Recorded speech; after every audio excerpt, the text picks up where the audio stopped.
So hello everyone, welcome to the very first session on live test discussion where we will discuss all the answers. You must have given the test yesterday and that test was a sectional test on Indian history. Today in this live session we will be discussing the questions. Okay, so without any further delay, let's start the session, and you can also interact with us. You can just leave the comment in the comment section and we will get back to you. Okay, so let's get started with the questions. See, this is the first question, okay, and the first question, okay, this is the first question, and the first question is on Indus Valley civilization, and the question is, comment on the socio-religious beliefs of the people of Indus Valley civilization. 150 words, and this question is of 10 marks. So let's discuss the answer. See, and in this session, I would also like to tell you that all the answers that we present to you, we will also give a proper structure. See, it's very important to maintain this structure. You need to have an introduction, a body, and a conclusion. Now, I completely understand that it is not possible to apply this structure to each and every question in the examination due to paucity of time. Okay, due to lack of time, but as much as possible, please try to follow this particular structure as much as possible. Okay, so this is the introduction. Okay, the socio-religious beliefs of the people of IBC must be understood in the light of the later day changes that took place in Hinduism. See, we do not know much about Indus Valley civilization because although the people of Indus Valley civilization knew how to write, but we have not been able to decipher the script, okay, due to which we do not have any definite source to know what were the socio-religious beliefs of those people. But how can we get some idea about what they used to believe in and all that? How can we get that idea? We can get that idea by observing the changes that took place in later day Hinduism. Okay, if we observe those changes, that will give us an idea. Okay, you will get more clarity as to what I am saying as we proceed further. See, this is the body. Okay, now these are the reasons. Okay, these are the points. Okay, these are the main points. These are the main points which give us an idea about the socio-religious beliefs of the people of Indus Valley civilization. First is the Pashupati seal or the Proto-Shiva. See, Pashupati seal, okay, this is a very important discovery which was made in Mohenjo-daro. Okay, Mohenjo-daro is one of the most important settlements of Indus Valley civilization. And what is the uniqueness? By the way, this Pashupati seal is also known as Proto-Shiva seal. I will come to the reason. See, what is so unique about this seal? In this seal, you will find a figure, you will find the image of a male deity, a two-horned male deity. And I mean, interestingly, this is where things get really, really interesting. See, one of the most famous British archaeologists, Sir John Marshall. Okay, Sir John Marshall was a British archaeologist, and for the first time, he made a comparison. He made a comparison between the deity who appears on this seal with Lord Shiva. He said that that deity was none other than Lord Shiva, and that is the reason why we call it Proto-Shiva. The word proto means something which is at the initial stage. Okay, which is at the initial stage. Now, Sir John Marshall has made this comparison. Okay, has made this comparison based on certain factors. Okay, for example, number one, the central figure or the deity is, the deity which we get to see in this particular seal. His eyes are closed and he is in a meditative posture. He is in a meditative posture. And as we know, in later day Hinduism, Lord Shiva came to be associated with yoga. Okay, he is also known as Adi Yogi. This is the first entity to perform yoga. So this was one point based on which he made this comparison. The second point, see, this particular central figure or deity is surrounded by animals in this particular seal, and we all know that in later day Hinduism, Lord Shiva also came to be known as Pashupati, or Lord of the beasts or animals. And the third basis was that in this particular seal, the central figure or the deity has been depicted having an erect penis. That is a form of which we call phallic worshipping. And as we all know, Lord Shiva one of the most important forms in which Lord Shiva is being worshipped in the form of linga. Okay, Shiva linga. So these are the things which took place. Okay, these are certain changes which took place in later day Hinduism. So based on these things, okay, based on these things, as Sir John Marshall observed these changes, and based on these changes, he arrived at the conclusion. He arrived at the conclusion that the people of Indus Valley civilization, or you can say the central deity or the deity who appears on this particular Pashupati seal was none other than Lord Shiva. Next is the Great Bath. Again, it's a very important structure which has been discovered in Mohenjo-daro. Great Bath, according to scholars, was it was a structure. Great Bath was a structure which was used. Okay, which was used by the people for ritual bathing, and as we all know, ritual bathing became a very crucial part of Hinduism in the subsequent phase. Today, I mean, some of the greatest examples of ritual bathing in Hinduism would be Kumbh Mela and as well as Chhat Puja.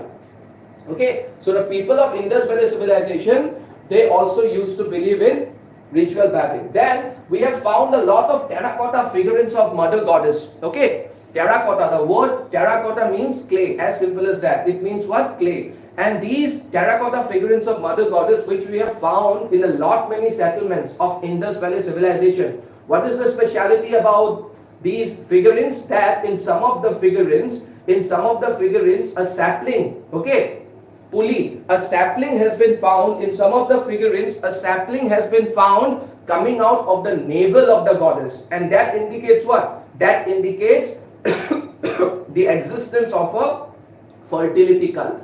That indicates the existence of a fertility cult. People used to worship, okay, perhaps they used to worship that goddess in anticipation of a good harvest. See, fertility is something which is associated with agriculture. So in anticipation or in the hope of a good harvest in the upcoming season, they must have worshipped that goddess, and that has continued ever since then till today. Okay, see, and again in certain sites like Lothal and Kalibanga, again these are two of the most important sites of Indus Valley civilization. In these two sites, we have also found fire altars. Fire altars means Havan Kund. And these fire altars, the presence of fire altars indicates what? That people of Indus Valley civilization used to worship fire. Now, this is a very important thing. This is a very important discovery because it challenges the popular notion. It challenges the popular notion that fire worship was introduced in India by the Aryans. A very, very interesting thing. See, then also we have found many composite figures. Okay, we have found many composite figurines from all over Indus Valley civilization. What is the meaning of composite figurines? For example, half man, half animal. And as we all know, in later day Hinduism, worshipping of composite figures became a major thing. For example, let's take the example of Lord Ganesha, okay, Narasimha. So all these are what? So the worshipping of composite figures, according to scholars, can be traced back to Indus Valley civilization. Okay. Apart from that, see the burial customs, the manner in which they perform the last rites of their dead is also very interesting. Okay, we have found a huge variety of graves, you can say, or their burial customs. The people of Indus Valley civilization did not follow one uniform burial custom, but they used to follow a wide variety of ways to bury their dead. And so in certain graveyards which we have discovered, in certain graves we have also found that those people had also buried what? They had also buried certain edible items. Okay, they had also buried certain edible items as well as bronze items along with the dead body. That indicates what? That indicates life after death. See, this thing was even practiced. Okay, this thing was even done in the moidams of Akhom. Okay, this thing was even done in the moidams of Akhom or even in the pyramids of Egypt. A very, very interesting thing. And we can also say that the people of Indus Valley civilization had something like graveyard. So they were able to institutionalize. Okay, they were able to institutionalize what? They were able to institutionalize the manner of burying their dead. And how can we say that we have found presence of graveyard? Because at a place at a place in Harappa, we have found around 57 graves at the same place. That indicates what? That indicates presence of graveyard, and we all know the importance of graveyard today. And apart from it, we have also found coffin-based burial and urn-based burial. Okay, some of the dead bodies, okay, some of the people were buried in the form of coffin, while some other people were first cremated and their ashes were then kept in an urn or a pot. Okay, which today is a very integral part of Hinduism. See, so in conclusion, we can say that the society of Indus Valley civilization was quite cosmopolitan, with people from different religion and economic backgrounds living together. Interestingly, many of their socio-religious beliefs have survived till this date. Okay, now let's go to the next question. See, the teachings of Buddha and Mahavir can play a very crucial role in resolving many present-day social conflicts. Okay, elucidate. It is 150 words. That is 10 marks. See, we all know about Gautam Buddha and Mahavir Jain. Okay, we all know about Gautam Buddha and Mahavir Jain, how great they were. Okay, they were two of the greatest spiritual leaders. Okay, they were two of the greatest spiritual leaders of those times. Even today, their teachings are very, very relevant. Now, in order to answer this question, you need to know the teachings of Gautam Buddha and Mahavir Jain. See, they are the greatest, like I said, impactful religious figures. Their teachings which attracted sea of people. Okay, and these teachings can also be used to solve present day problems. How? Let's see how. See, this is the body. See, relevance of Gautam Buddha's teachings. See, one of the greatest teachings of Gautam Buddha was the Ashtangika Marg, okay, which is also known as the Eightfold Path. Okay, which is also known as the Eightfold Path. Now, we are not going to talk about all the 8 things which he talked about, but some of the things which are very, very relevant today, okay, in my opinion would be, see, right meditation. We all know the importance of meditation. Okay, meditation, things like yoga becoming so popular, not just in India, even countries like United States of America have admitted the importance and significance of yoga. Now, yoga has become a huge thing in USA. And yoga helps us in what? Yoga helps us in achieving concentration, a high level of concentration. And we all know concentration can do wonders. It can also calm us down. As we all know, anger is the source of all evil, as they say. Okay? Khong mane sondal. In Assamese we say that. See, then right action. Okay, Buddha also talked about right action. It's whatever will happen to you, your life is all about your actions. Your life is all about your actions. So if you avoid from negativities, then your life will be a life full of positivity. So stop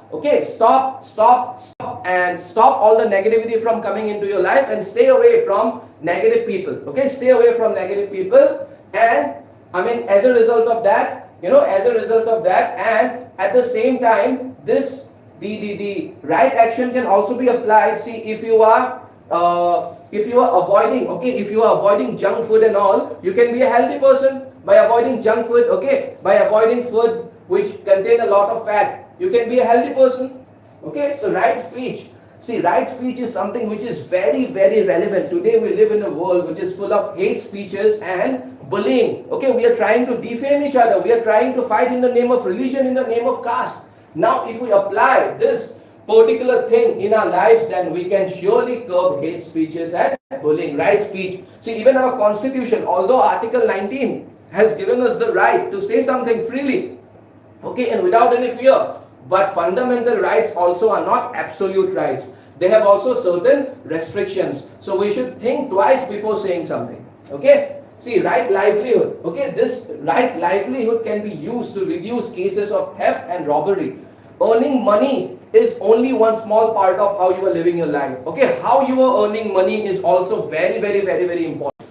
Okay, today you might not realize it, but the end of it, okay, but the end of the day, you will, it not only hurts, it is not only immoral, but at the end of it, it also hurts the economy of the country you are living in. So, right livelihood can also be used to reduce cases of theft. It can also be used in government offices. Now, we all know that the Assam government is cracking down. Okay, the Assam government has of late started taking the issue of corruption very, very seriously. Okay, it is coming down heavily upon corrupt people. So this thing can be applied. Okay, this thing can be applied to reduce corruption. And right experience, our life is shaped by experiences, like I said. So by staying away from all negativities, we can spread and we can also inculcate positivity into our lives. See, now relevance of Mahavir Jain's teachings. See, non-violence, first of all, non-violence. Although Gautam Buddha also gave a lot of importance to non-violence. Okay, Buddhism also pays a lot of importance to non-violence. But Jainism takes the concept of non-violence to an altogether different level. It also, the Jaina concept of non-violence also inspired Mahatma Gandhi. In fact, Mahatma Gandhi is world famous for one of his strategies by the name of Satyagraha. Okay, Satyagraha was also inspired. Okay, Satyagraha was also inspired by this Jaina concept of non-violence. Okay, and we all know the importance of non-violence in our lives. Okay, Gandhiji said, an eye for an eye will turn the entire world blind. See, now, Mahavir Jain also talked about right knowledge. And having the right knowledge, see, we are living in a very dangerous time. We are living in the age of post-truth and fake news. What's the meaning of post-truth? Post-truth is something when you are appealing to people's emotions rather than telling them the truth. Rather than calling a spade, you are trying to appeal to the emotions. And we all get swayed by emotions. But that is not the truth. Okay, that is post-truth. So we are living in such a world which is full of post-truth as well as fake news. We all know that. So it is very, very essential to have the right knowledge. It is very, very essential to have the right knowledge in order to lead, the right kind of life. See, now Mahavir Jain, this is very important, okay? One of the greatest contributions of Mahavir Jain in the field of philosophy is Anekanvad. What is the meaning of Anekanvad? Theory of many sides. There is no objective reality. Okay, the same situation can have multiple interpretations. Now, the moment you understand that, you can easily avoid conflicts. The moment you know that, see, this situation can be looked at from so many different angles, the moment you accept it, the moment all of us accept it, automatically we will stop fighting. Okay, Anekanvad. Then Shadvad. Okay, Shadvad, it is also, it's a part of Anekanvad, but, in isolation also, and, even if we take it separately, it is so relevant. Okay, Shadvad, Mahavir Jain said to use the words Shad. Okay, Shad. He asked us. Okay, he asked us to use the word Shad before making a factual declaration. And what's the meaning of Shad? Maybe. Okay, the meaning of Shad is maybe. At the same time, he also asks to end the factual declaration with ev, which means what? If. So, let's say the statement is, the factual declaration that we are making is, sun rises in the east. Now, if you apply Shadvad, it will sound like this. Maybe sun rises in the east if ... So, when you say something like this, okay, for example, in Assamese, there are a couple of things which we say.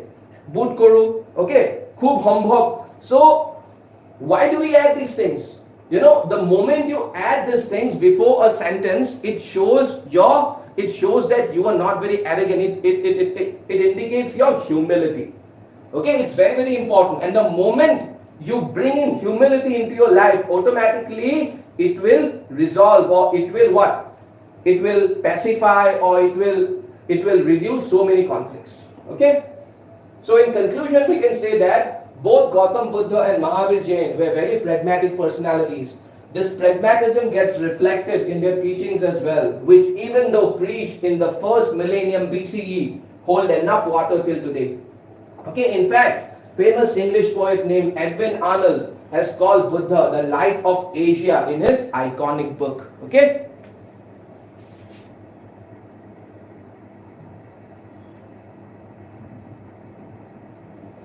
See, now, discuss the socio-economic factors leading to the rise of Buddhism and Jainism. So, what were the socio-economic factors?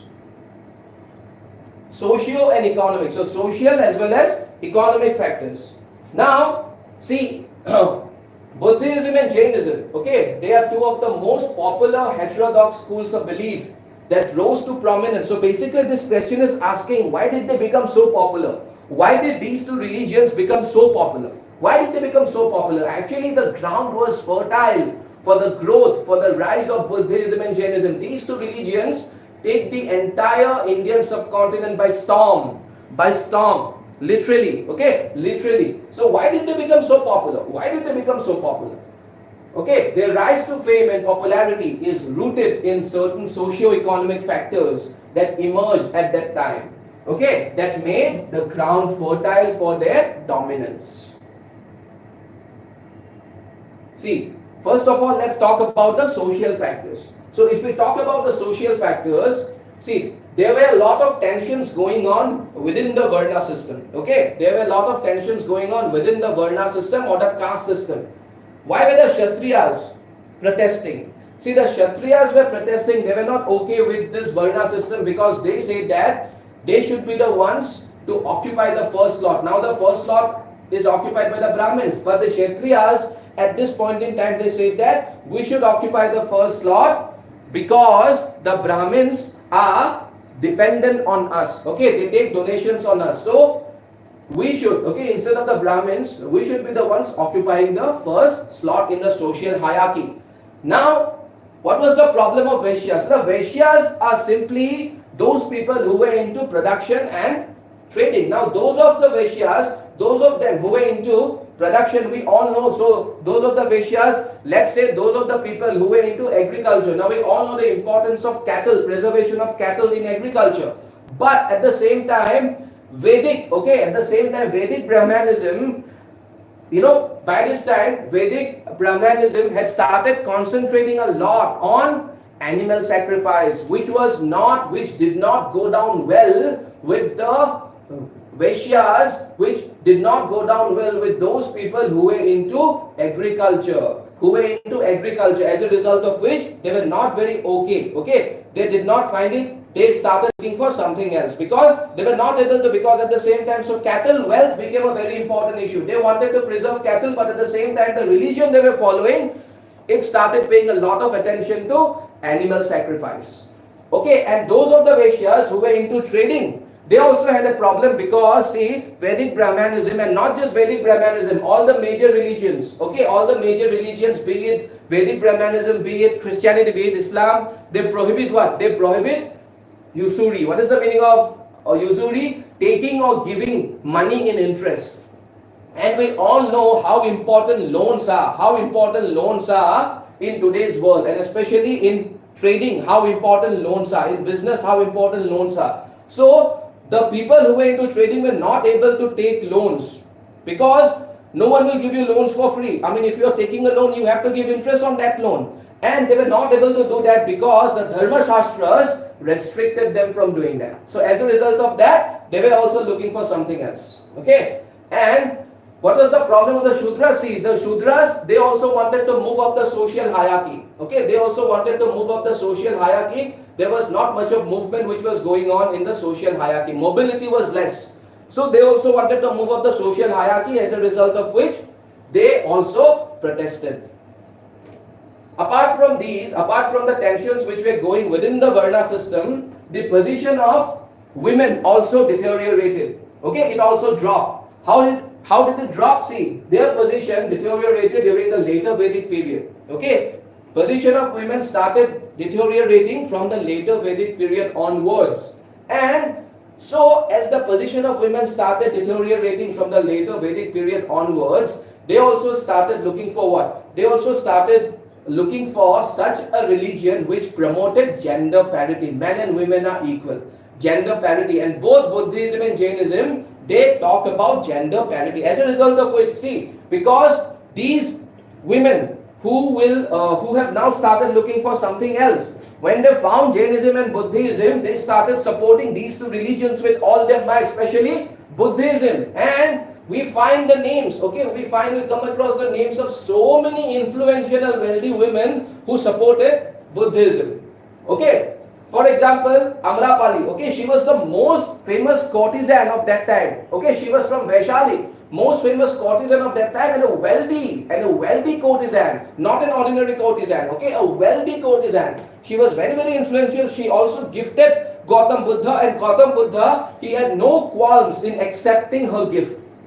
Then there was Mahaprajapati Gautami, the foster mother as well as aunt of Gautam Buddha. Okay, it is said that only when Mahaprajapati Gautami insisted, okay, it is said that only when she insisted, Gautam Buddha admitted women into the Sangh, okay, or the monastic order. At first he was not willing to admit women into the Sangh for various reasons, but when she insisted, Gautam Buddha was compelled to introduce or to accept women into Sangh. So that's how influential she was. Now the economic factor, see, agricultural surplus, okay, there was an agricultural surplus during this time period, and whenever there is agricultural surplus, it will always lead to economic diversification. What is the meaning of economic diversification? When the source of livelihood, okay, when the source of livelihood or the source of income is not just agriculture, when the economy is not just dependent on agriculture, it is also depending, okay, it is also relying on certain other factors, various arts and crafts, okay, and all the other sectors. So that thing is known as what? Economic diversification, when everyone is following their own pursuit, okay, and economic diversification is only possible when you have an agricultural surplus. ठीक है sir? And economic diversification in its turn led to what? Growth of towns and cities. Okay. During this phase, we also get to hear of the first time. Okay, this phase is very, very important because coins were introduced for the first time. See, coins were introduced, they were known as karshapanas. Now they were introduced for the first time. That means what? When will coins be introduced? So trading increased to such a level. Trading was increased at such a phenomenal level that coins had to be introduced. Okay, very, very important point.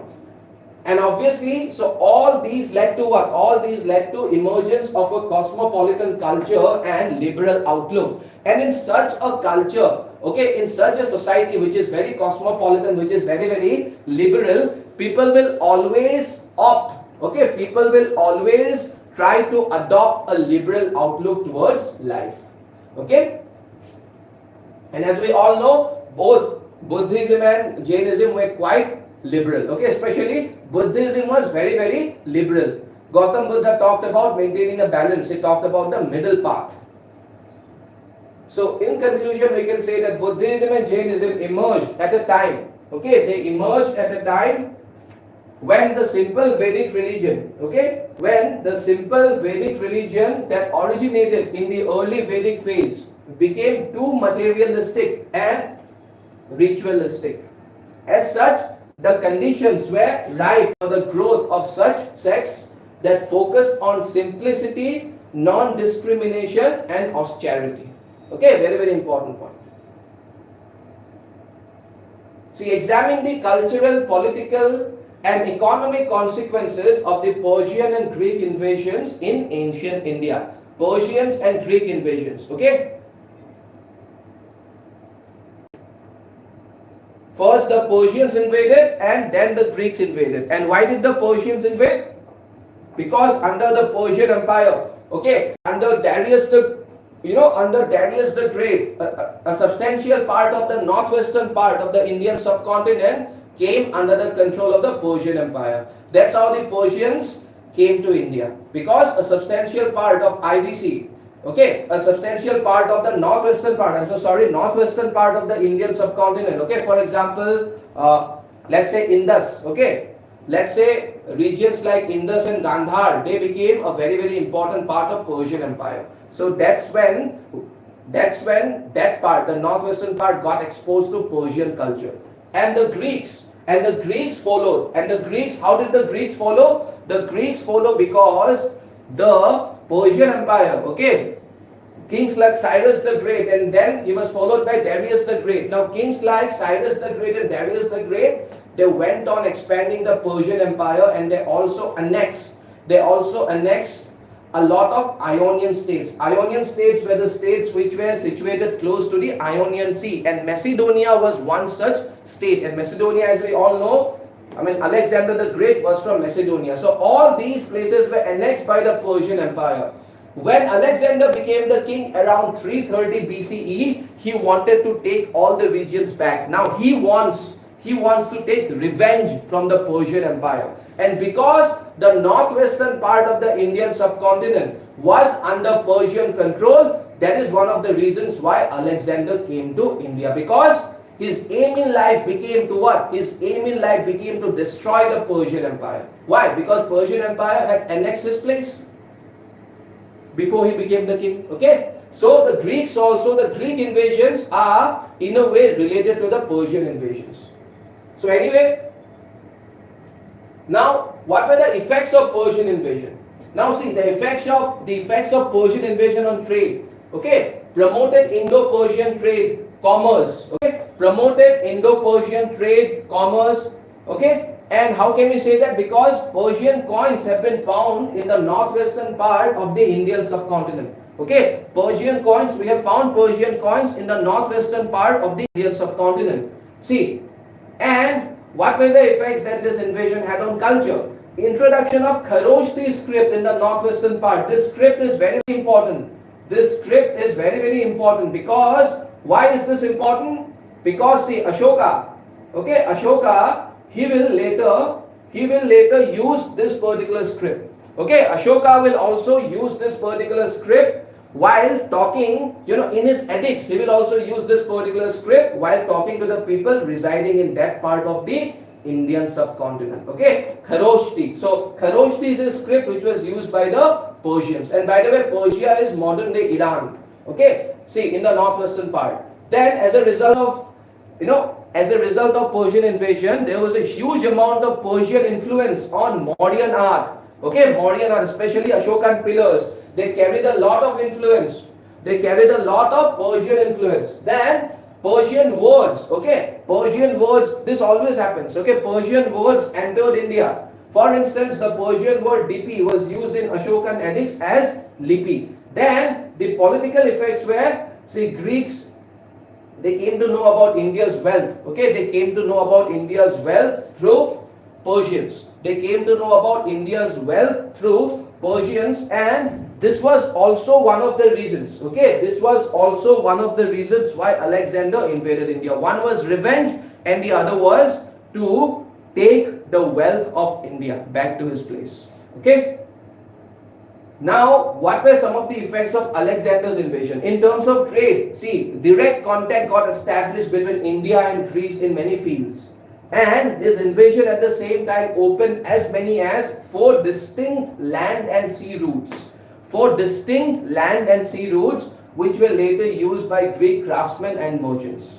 Okay, now in terms of culture, okay, Alexander also brought with him a lot of historians. Okay, kings, they do that generally. So, when they brought with him a lot of historians, now the Greeks had a great sense of dating. Okay, they had a great sense of dating events. Okay, assigning proper dates to events. Now, this dating system, it got introduced in India. Okay, it got introduced in India, and later when Ashoka came to power, later when Ashoka the Great came to power, he became the first Indian king to use the dating system. So the dating system, it was what? It was a Greek influence. Okay. Political, Alexander created settlements in northwest. Okay, he created settlements in northwest. He created settlements in northwest like Alexandria in Kabul, Alexandria in Sindh. Okay, and many Greeks. Okay, and many Greeks started living in these settlements. Later. Okay, later when the Mauryan Empire was in a state of decline, these Greeks, taking advantage of that, they started invading India. They were known as Bactrian Greeks. So the fact that Alexander is settling down these Greeks in the northwestern part, in cities like Sindh, in cities like Tumar, and in all the different parts of the northwestern part of the Indian subcontinent, okay, it will have a long-term political consequence. Okay. So in conclusion, we can say that the Persian invasions and Alexander's invasion, okay, they were not just political invasions. They must be seen as events that brought mainland India into close and direct contact with the Achaemenid and Hellenistic worlds. Achaemenid means what? The Persian world, and Hellenistic means the Greek world. This Indian relationship with Persia became only deeper and more pronounced later, much later, under the patronage of Delhi Sultans and Mughals. Okay? See, a very, very important question. Ashoka's Dhamma. Ashoka's Dhamma was an attempt by the emperor to make Buddhism his state religion. Critically analyze. Okay, 150 words, 10 marks. So basically, see, this is an accusation. This is an accusation. Okay, this is a charge which has been leveled against Ashoka the Great. And what is the charge?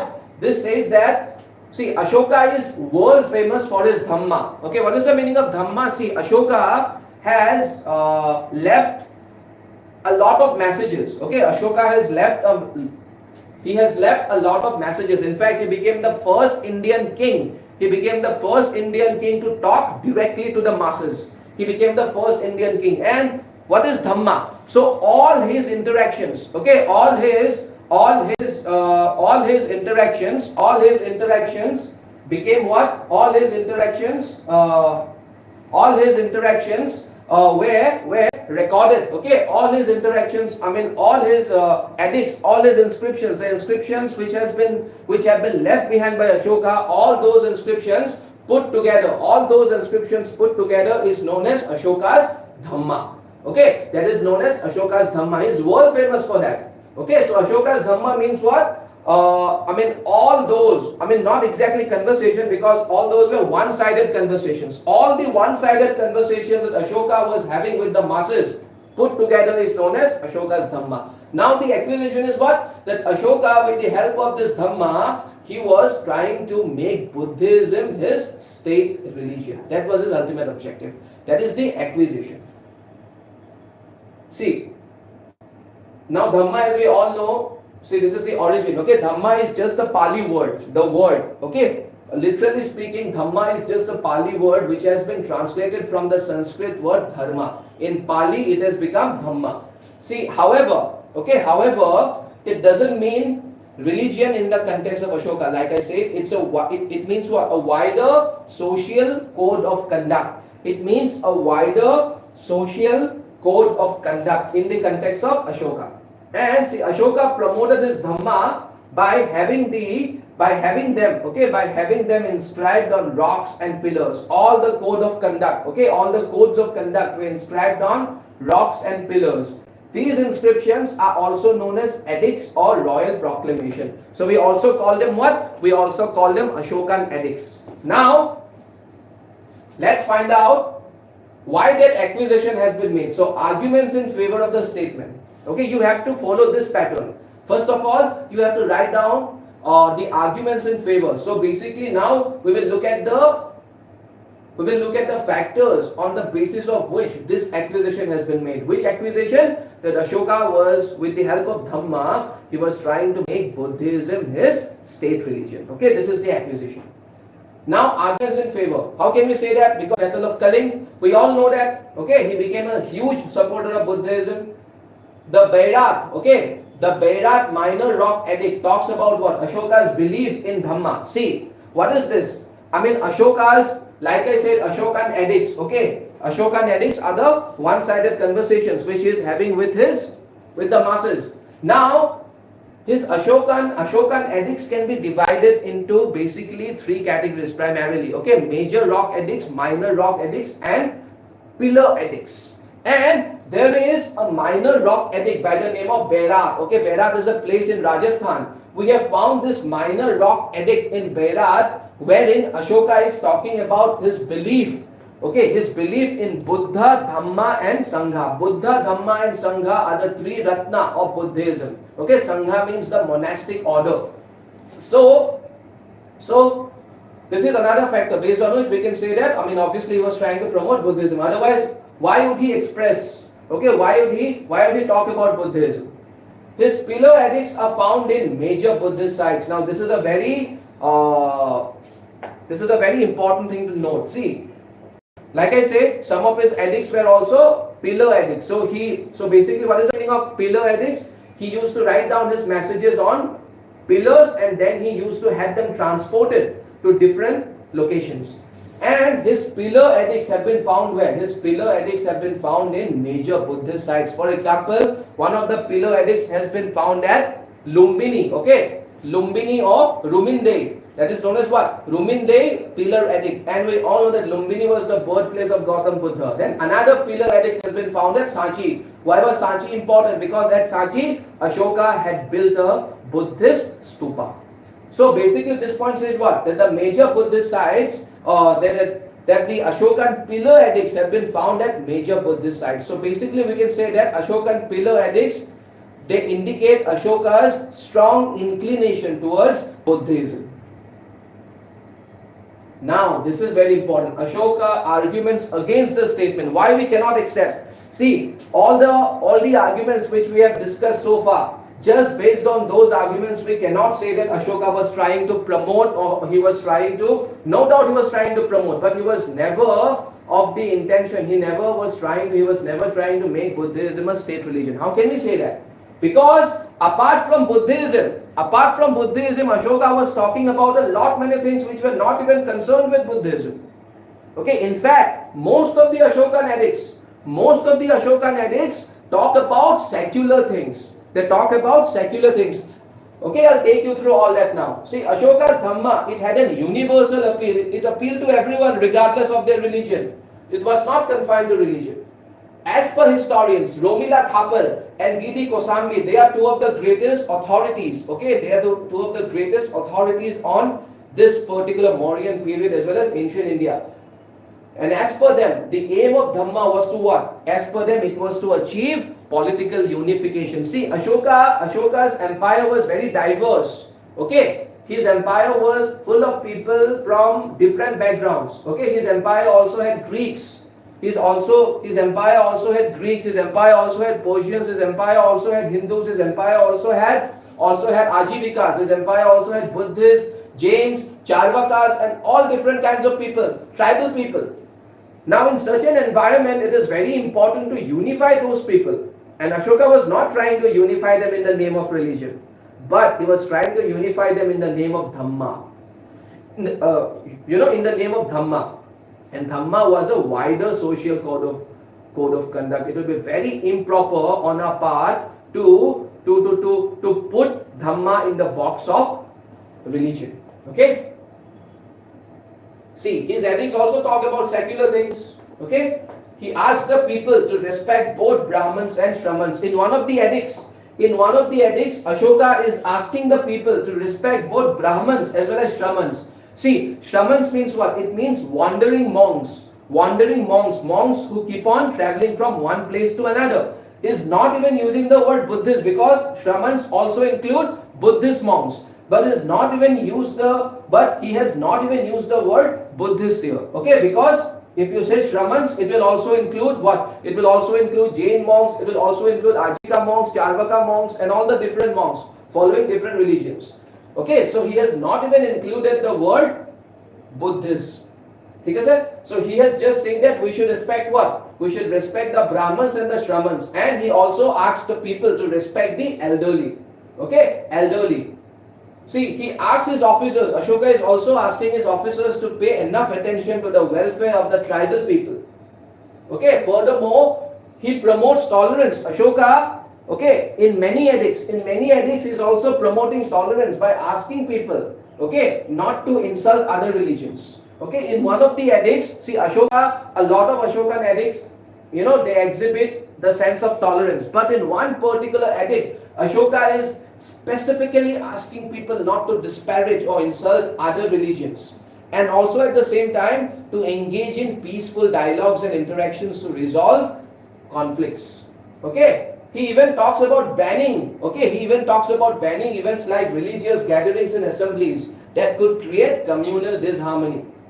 Okay, apart from that, he is also talking about public welfare and animal welfare. He's talking about making roads, he's talking about planting trees, he's talking about building rest houses for the benefit of animals as well as men. Okay, but see, now this is a very interesting point. We all know that Gautam Buddha never sanctioned violence. Okay, he always talked about non-violence. So had Ashoka been so influenced by, or had his Dhamma been so influenced by Buddhist teachings, then he would have never sanctioned violence. But in one of his edicts, he is sanctioning violence as the last resort.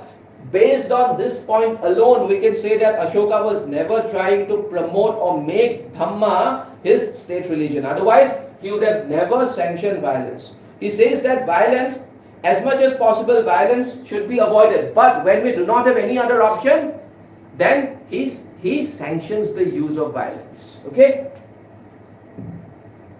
And apart from it, his pillar edicts also have not been found to the south of Narmada. See, pillar edicts, like I said, all the pillar edicts have been found in major Buddhist sites. But we haven't found a single pillar edict to the south of Narmada. To the south of Narmada. So it means what? Most probably to the south of Narmada, there was not much of a Buddhist population there. Because there was not much of a Buddhist population, Ashoka did not erect any pillar in that part of the Indian subcontinent. As simple as that. Because we have found other Ashokan edicts. We haven't just found what? We have not just found the Ashokan pillar edicts, but we have found other edicts of Ashoka. We have found those edicts of Ashoka which talk about secular things. Okay?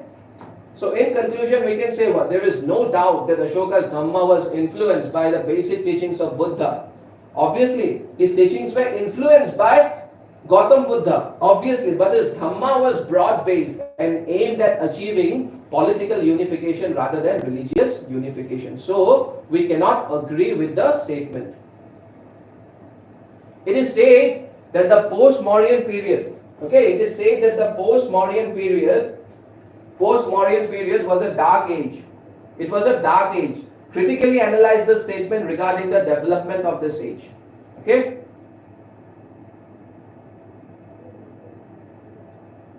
See, post-Mauryan period is a very dynamic phase of Indian history. It lasted from around 200 BC to 300 BC. Okay, India witnessed many changes. During this time in the spheres of society, politics and economy. Okay, in the spheres of society, politics and economy, India witnessed many changes during this time. Okay. Now, these are some of the arguments in favor. Okay, this is the body, and these are some of the arguments in favor. Now, this statement again is an accusation. It is saying that the post-Mauryan period was a dark age. Nothing important happened. Okay, dark age means what? Nothing important happened, no progress was being made. So these are the arguments in favor. Lack of a centralized power. See, as long as the Mauryan Empire was in power, it was what? They were a centralized power. Okay, they were a centralized power. But when they declined, and when they finally got disintegrated, then post-Mauryan period began. And post-Mauryan period is characterized by what? It was at this time that many regional powers came to power and they became important in their own regions. So there was a lack of what? There was a lack of centralization. Okay, there was a lack of centralization, as a result of which there was no political unification. There were also many foreign invasions, okay, during this time. For example, Indo-Greeks, Sakas, Kushanas, Indo-Parthians, okay. An origin of Indian feudalism also happened during this time. Indian feudalism means what? What is the meaning of feudalism? Feudalism, in simple words, is something which is associated with decentralization of power. When you are sharing your power with someone else, that's an example of feudalism. I'll talk about feudalism in greater detail. We have a separate question for this. See, and these are the arguments against the statement. Flourishing Indo-Roman trade. See, post-Mauryan period is known for flourishing Indo-Roman trade. Okay, post-Mauryan period is known for flourishing Indo-Roman trade. A lot of trade was happening between Indian kingdoms. A lot of trade was happening between a few Indian kingdoms and the Roman Empire. It was a flourishing trade which has been attested by Pericles of the Erythraean Sea, a very, very, very, very important historical source which tells us a lot about this time period. Okay, Pericles of the Erythraean Sea. Even the Sangam literature, basically Sangam literature is the literature which has come out of the three Sangam assemblies. Okay, three Sangam assemblies which were held at Madurai. Okay, which were held at Madurai under the Pandyas, under the Pandyas. And these, the Sangam literature, it talks about the three kingdoms of South India participating in this trade, and these three kingdoms are Cholas, the Pandyas, and the Cheras. Okay, these were participating. Okay, Cholas and the Pandyas, they used to rule in present day Tamil Nadu. Okay, Tamil Nadu and the Cheras used to rule in present day state of Kerala. They were also known as Kerala Putras. See, and among the Indian items in great demand in Europe were spices, pearls, and muslin. Okay, muslin is a kind of fabric. Okay, muslin is a kind of fabric which was in great demand. Kanishka, one of the greatest rulers of this time period, is also known as Kanishka the Great. He is one of the greatest rulers of ancient India, not just of this time period. He made India a part of the famous Silk Route. Okay, Silk Route means that particular route. Okay, Silk Route was the route which was used by China and Roman Empire to trade with each other, and it was a flourishing route. Okay, and it was a flourishing trade that was happening between China and Roman Empire. The route started from Lohan city. Okay, the route started from Lohan city and it ended. Okay, and it ended in the eastern part of the Mediterranean Sea. Okay, this was the Silk Route, and Kanishka, he did something very, very marvelous. What did he do? He made India a part of the Silk Route.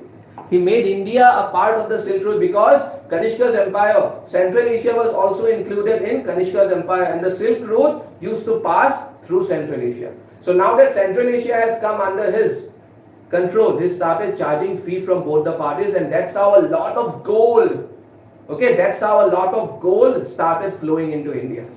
Okay, see, India was also enjoying trade surplus. In this particular trade, okay, the balance of trade was in India's favor. How can we say that? Because Pliny the Elder, I'm talking about the Indo-Roman trade. Okay, Pliny the Elder, one of the greatest historians of this time, he complains in his book Natural History, he complains that all the gold of Europe or of the Roman Empire is getting flushed out into India. All the gold. Okay, because what does it indicate? So all the gold will only flushed out when Roman Empire will import a lot of things from India in comparison to what it is exporting. The society, and obviously, so from this particular trade, the society also must have benefited. Then there was also a growth in literary and linguistic activities. See, there's a very famous work of this time period by the name of Gatha Saptashati.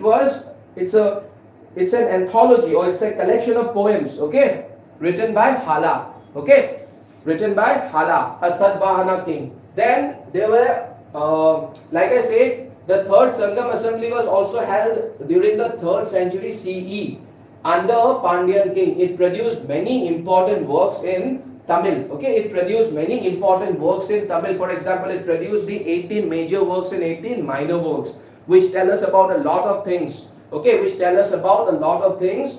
Of that, that of South India of that time. Okay, deep south of modern day states of Tamil Nadu and Kerala. Then there was Junagadh rock inscription. Junagadh rock inscription is something, it was an inscription which belongs to Rudra Daman, a Saka king. What is the speciality about this inscription? It was the first long inscription to be written in pure Sanskrit. Then there was Milan Panho in Pali language. See, a Milan Panho is basically a question and answer round that takes place between the Indo-Greek king Milan, okay, the Indo-Greek king Menander or Milan and Nagasen, a Buddhist monk, a very, very famous Buddhist monk. And at the end of this conversation, Milan becomes a Buddhist. And this entire conversation, the question and answer session, has been given the shape of a book by the name of Milan Panho. Then there was a lot of growth in art and architecture. Gandhar and Mathura schools of art. Basically, Gandhar and Mathura schools of art were related to representation of Gautam Buddha in two different ways. And both these schools of art flourished. They became very, very popular under Kanishka. Okay.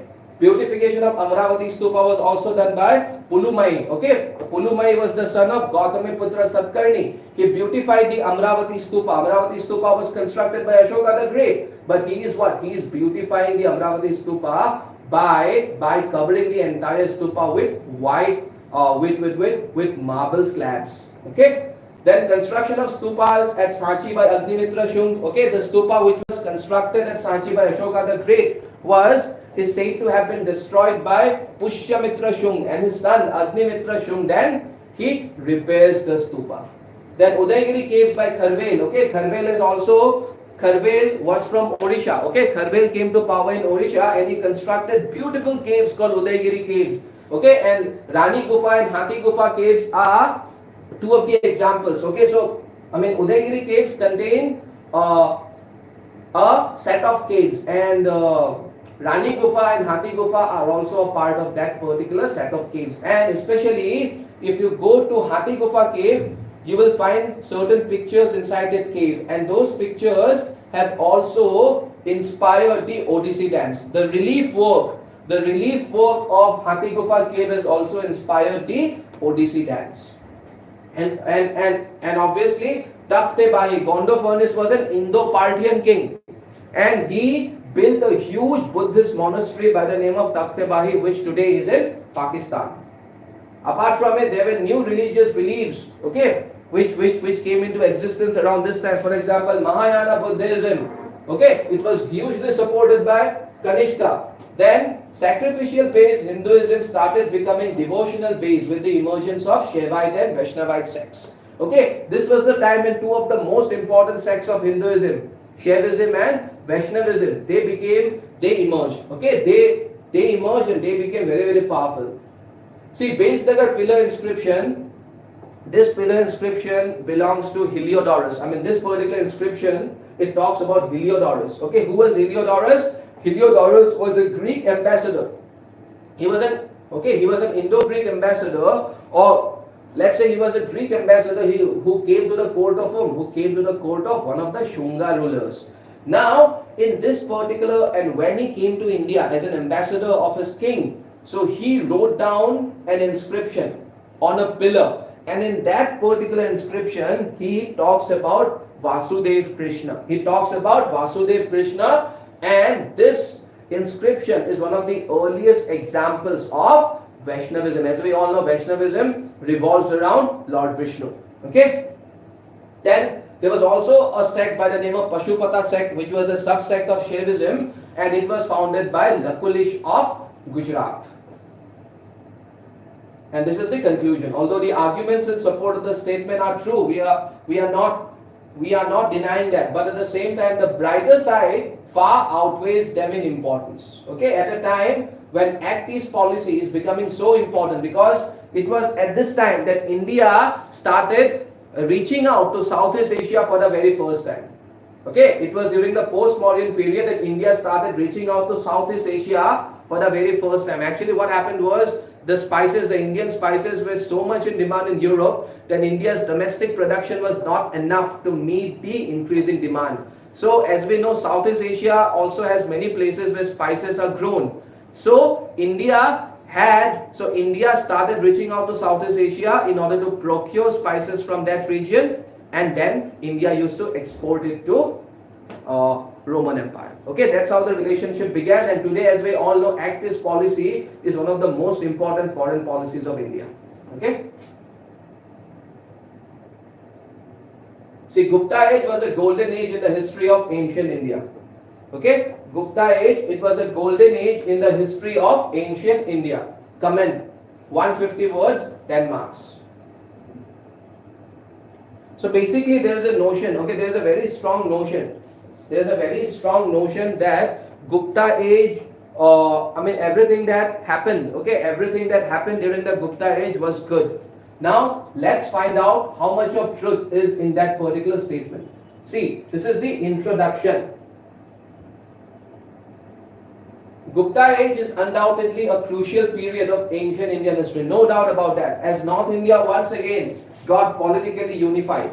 It was also the time when most of the ancient Hindu scriptures were written down. It also saw the growth of secular literary activities besides coming into being of the iconic Nalanda University. See, it was during the Gupta period that a lot of Hindu scriptures were finally written down. For example, the Puranas.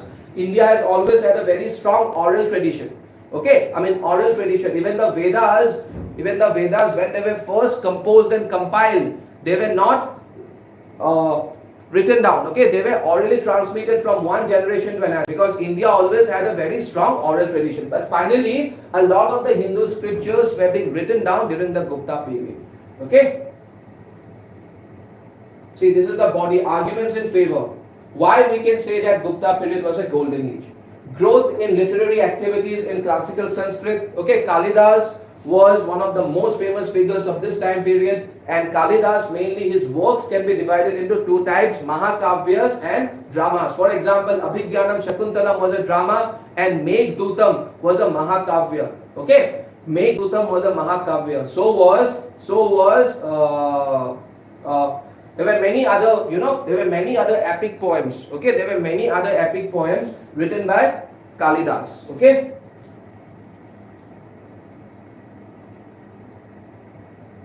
Raghuvamsha was another epic poem which was composed by Kalidas. So Kalidas is one of the most important figures of this time period. Okay, he's one of the most important figures of this time period. Then Kumar Sambhava was another very important Mahakavya or epic poem composed by Kalidas. Then if we talk about dramas, there was Malvika Agnimitra, another very, very important drama composed by Kalidas.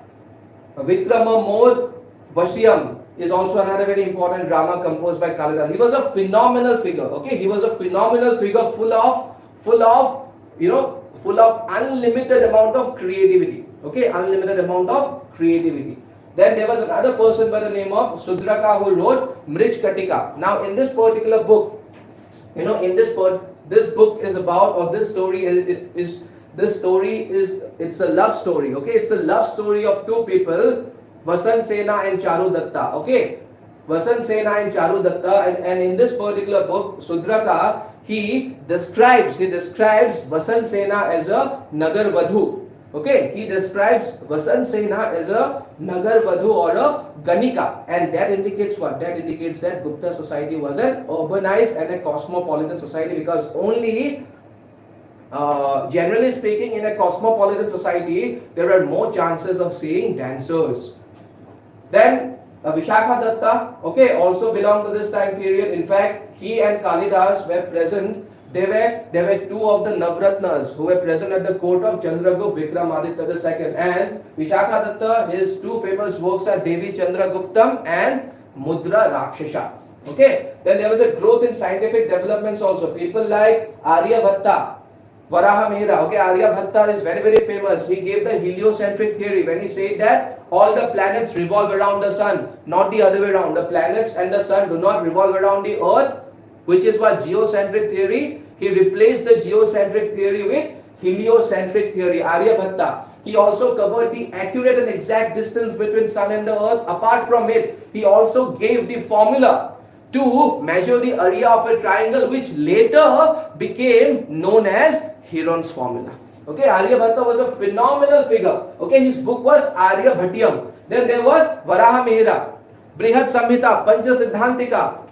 Okay, Brihad Samhita, it talked about what? It talked about celestial objects. It talks about celestial objects. Can you imagine a person belonging to that period is talking about celestial objects? Something which interests us even today. Something which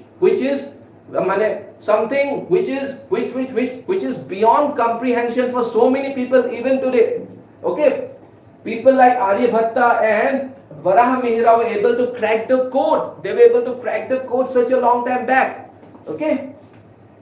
Then obviously there was a huge development in the area of metallurgy. Okay, there was a huge development in this area. Two of the greatest examples are iron pillar. Okay, now iron pillar is something which today is located within the Qutub Minar complex at Mehroli in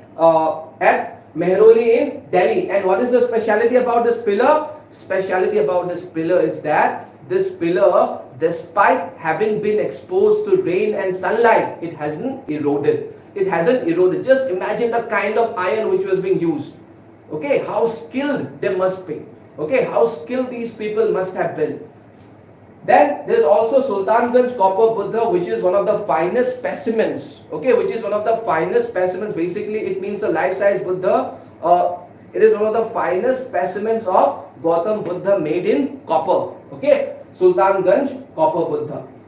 Then see, Gupta period was also the time period which saw the construction of temples for the first time in North India. In fact, there is a belief, there is a very strong belief that it was under the Guptas. It was under the Guptas that people started going to temples. Okay, it was under the Guptas that worshipping gods and goddesses. Worshipping gods and goddesses became what? It became something which could be done in public places also. Okay, before this it was a very personal thing. I mean, everybody used to worship gods and goddesses in their own homes.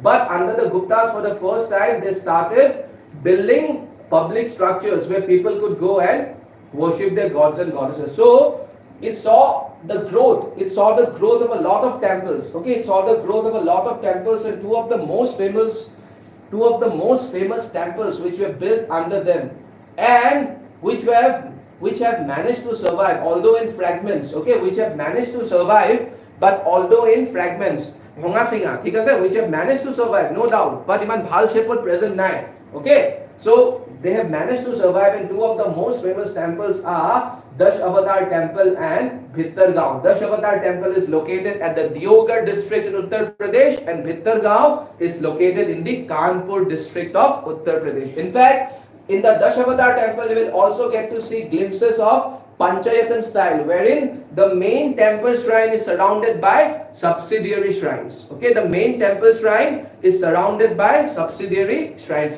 Huru shrine is man thake, surround kori thake, main shrine. Okay.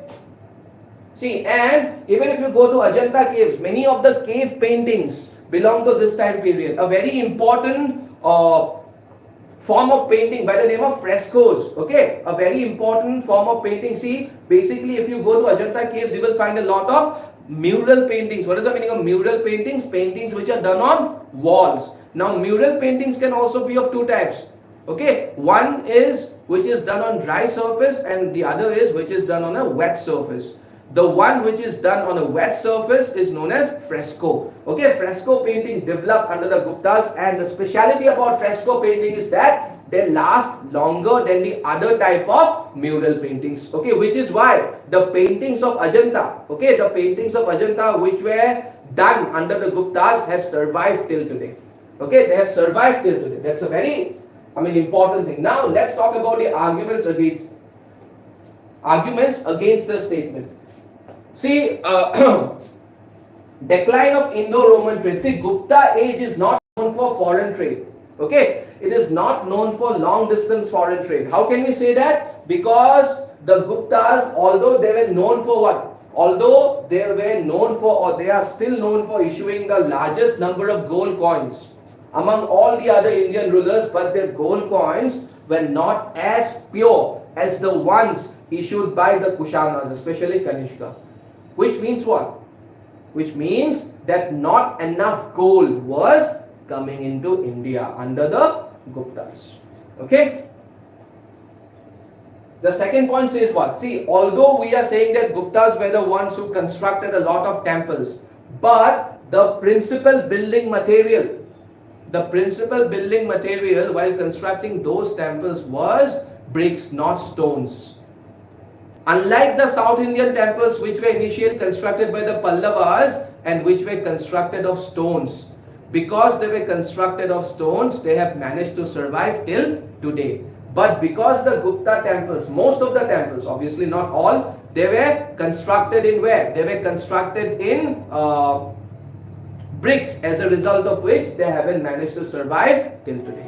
Okay, so basically this point is saying is what? This point is saying that the Guptas, they might have constructed a lot of things, but in terms of architectural sense, their architectural sense was not as much as the sense of the Pallavas or the South Indian kingdoms of that time. Okay. The land grants also increased. Okay. Like I said, land grants means when you are issuing a lot of grants. Okay. When you are donating a lot of lands. Okay. When you are donating a lot of lands to people. Okay. Especially the Brahmins, because most of the land grants were made to Brahmins, and at the same time you also give them you also empower them, okay, you also give them a lot of rights. So what does it basically do? It ends up eating into your centralization. Okay, it promotes what? Decentralization. Now, although this practice of issuing land grants or copper plate land grants, it did not start under the Guptas. Okay, it started a bit earlier, but under the Guptas, it picked pace. It became even more prominent. Okay. Position of women also deteriorated. How can we say that? Because we get the first epigraphical evidence of sati.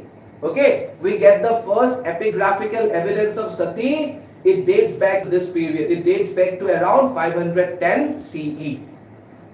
And Purda system also emerged during this time. Okay, Purda system means women were asked to cover themselves up. Okay, they were not allowed. Especially, I'm talking about the women of the higher order. Okay, I'm talking about the women of the higher social order. They were not allowed to reveal themselves. Okay, they were not allowed to come in front of, they were not allowed to come in front of the male members. And I mean, even if they came in front of the male members, they were asked to cover themselves properly. All those things emerged during this time period. And in conclusion, we can say that scholars like D.N. Jha have termed, he's a very important person, scholars like D.N. Jha have termed what? Have termed the Gupta period to be both progressive and reactionary. Okay? Both progressive as well as reactionary. So as per the subaltern school of historiography, now this school of historiography is becoming very, very popular nowadays. What is the meaning of subaltern and what is the meaning of historiography? Historiography means what? Historiography means art of writing history.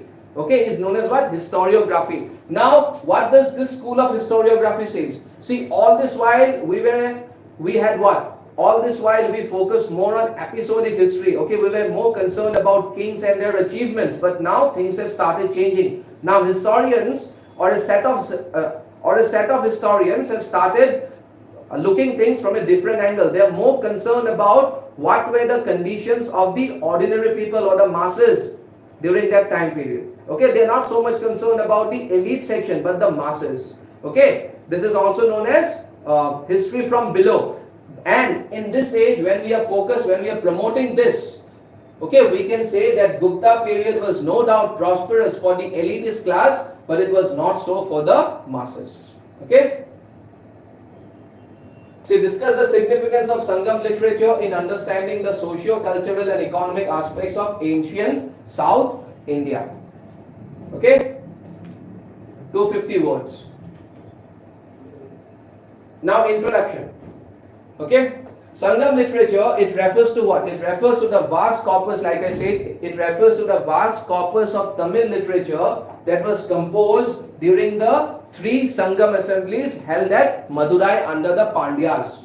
Okay, and it's of paramount importance in reconstructing the history of the modern day states of Tamil Nadu and Kerala. And a few important works. The Sangam literature contains a lot of works, but few of the most important works are Silappatikaram, Many Mekalai, 18 major works, 18 minor works, and Madurai Kanji. Okay? See, this is the body. How it tells us a lot of things about the economy. It tells us about the participation of the Pandyas, Cholas and Cheras in the Indo-Roman trade. Now this has been explained earlier also. It also tells us that the pearls of the Pandya kingdom were in great demand in Roman Empire. I am again talking about the Indo-Roman trade. Okay, pearls. The pearls were from where? The pearls were from the Pandya kingdom. They were in great demand. The Tamil epic, okay, the Tamil epic Silappatikaram, okay. What Silappatikaram is for the Tamil people, Mahabharata and Ramayana, in fact Silappatikaram along with Mani Mekalai. What these 2 epics are for the people of South India, especially Tamil Nadu, Mahabharata and Ramayana are for the people of North India. That is the significance of these 2 epics. Okay. Now, Silappatikaram, it talks about the prosperity of Madurai.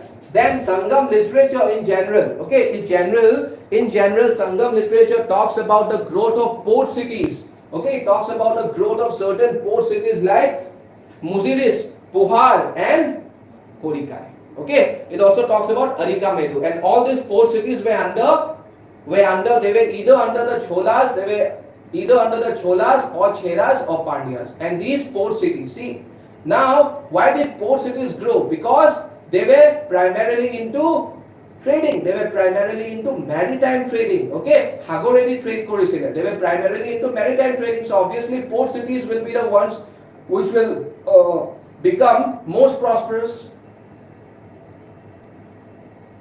See, these cities, they used to export a lot of precious and semi-precious stones.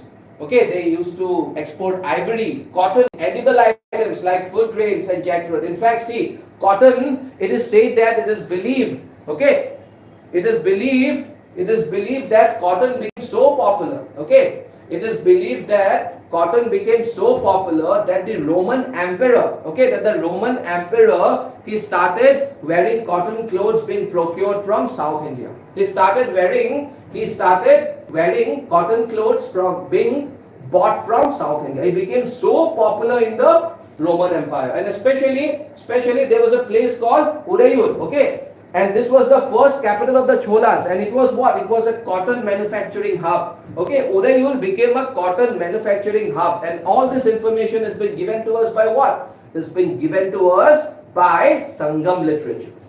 Okay, see, and as the economy revolved around maritime trade, okay, shipbuilding also became a major industry. Okay, shipbuilding also became a major industry. In terms of socio-cultural importance, okay, what does it tell us? See, there's a book by the name of, there's a work, okay, it is a part of Sangam literature, Madurai Kanchi, okay, it tells us what? It was a work composed under the patronage of Pandyan king, Nedunjelian. It informs what? It informs about the religious beliefs of Pandyas, that Pandyas were followers of Vedic Brahmanism. Many Vedic rituals were introduced. This indicates what? This indicates that Brahmanism was able to penetrate into deep south by this time period. Okay. Then there's another, like I said, Silapadikaram, a monumental Tamil epic. A monumental Tamil epic. In fact, it is the oldest. In fact, it is the oldest epic in the Tamil language. Okay. Silapadikaram, and Silapadikaram was authored by Adigal. Okay, Silapadikaram was authored by Ilango Adigal. Ilango Adigal is a legendary figure. He is a legendary figure. If you go to Tamil Nadu, you will today find many of his statues. Okay, many of his statues have been erected in Tamil Nadu. And see, this Silapadikaram, it talks about a lady. Okay, it talks about the protagonist of Silapadikaram is Kannagi. And Kannagi, Kannagi was such a lady who was so devoted to her husband. Okay, she became a hero. Okay, she became a heroine or hero because she was devoted to husband, and she fought. Okay, she fought for her husband's justice, and because of these qualities of Kannagi, she became a huge source of inspiration for the other women of that particular region. And with time, her status got elevated to a divine status, and it resulted in the development of a separate cult by the name of Pattani cult or Kannagi cult. Okay, by the name of Pattini cult or Kannagi cult. And even today, if you go to Tamil Nadu, you will find many members who worship Kannagi. So just imagine a character, an epic character went on to become a goddess. Okay. Now, Manimekalai is another very, very important Tamil epic. It's a part of Sangam literature, and Manimekalai, it is basically the sequel of Silapadikaram, and it talks about what? It talks about certain Jain principles. Okay, it talks about, see, although the principal theme of this epic is not to talk about Jainism, but while talking about the other things, it also talks about certain Jain principles, and it indicates what? It indicates that Jainism had also entered deep south by this particular time period. Okay, Jainism had also entered deep south by this time. Then obviously cosmopolitan society as a result of economic diversification, obviously. In conclusion, Sangam literature, unlike the Vedic literature, is largely secular. Yeah, that's a very important point. Okay, that's a very important point. Sangam literature is largely also very, very crucial from the point of historiography, and so is Sangam literature. They are very, very crucial. Okay, they are considered to be some of the oldest works in Tamil language, the oldest South Indian language. Okay, am I clear? See, it's high time that the safety valve theory was confined to the care of the Mahatmas from whom perhaps it originated. Examine the statement. It is basically a thing which is related to the formation of Indian National Congress, and it is also an accusation. Okay, this is an accusation which was made by several people that Indian National Congress was supported by the British. Okay, it was supported by the British and the Britishers, and basically Indian National Congress was also helping and aiding British rule. Safety valve. Okay, safety valve is a valve which by releasing the anger and frustration, the Britishers were actually, they were doing what? They were actually trying to prevent, okay, they were actually trying to prevent something as big as the Sepoy Mutiny of 1857. So they came up with a platform. So they came up with a platform to enable, okay, to enable the educated Indians vent out their frustration and sentiments. So the word safety valve, the word safety valve also comes into the picture. I'll tell you about the origin of the word safety valve. How does it get associated with Indian National Congress? So this is also an accusation which we need to what? Which we need to oppose. You cannot support this. Okay? But before opposing, we need to talk about the reasons behind this accusation. See, this is the origin of the safety valve theory. Okay, W.C. Banerjee. Who was W.C. Banerjee? W.C. Banerjee, he was the president of the first session of Indian National Congress. Okay, he was the president of the first session of Indian National Congress which took place in 1885. And W.C. Banerjee, he remarked that Indian National Congress, was, it was formed by the British. Okay, he remarked that Indian National Congress was formed by the British. Then again, as we all know, Indian National Congress was indeed formed by a retired British civil servant by the name of A.O. Hume in 1885. Okay, and in 1916, Lala Lajpat Rai, in his paper Young India, he gave the term safety valve for the very first time. He mentioned the word safety valve for the very first time, and what did he say? He said that, okay, as per him, as per Lala Lajpat Rai, Indian National Congress was helping the British rule. He made this accusation, okay, and he was the one who used the word safety valve theory for the very first time. And in fact, A.O. Hume also said. Now, if you look at the question, okay, if you look at the question, there's a mention of the word Mahatmas. Okay, there's a mention of the word Mahatmas. Now, where did this come from? This comes from the statement which was made by A.O. Hume. He said that he gives the reason behind the formation of Indian National Congress, and he says that I have formed Indian National Congress because it was informed to be by my secret network of sadhus or Mahatmas that something like 1857 is fast coming up. It is in the making. So A.O. Hume says that to prevent something like Sepoy mutiny, okay, to prevent something like Sepoy mutiny from happening, I have formed Indian National Congress, so that the educated Indians can keep on venting out their frustration and anger. Okay.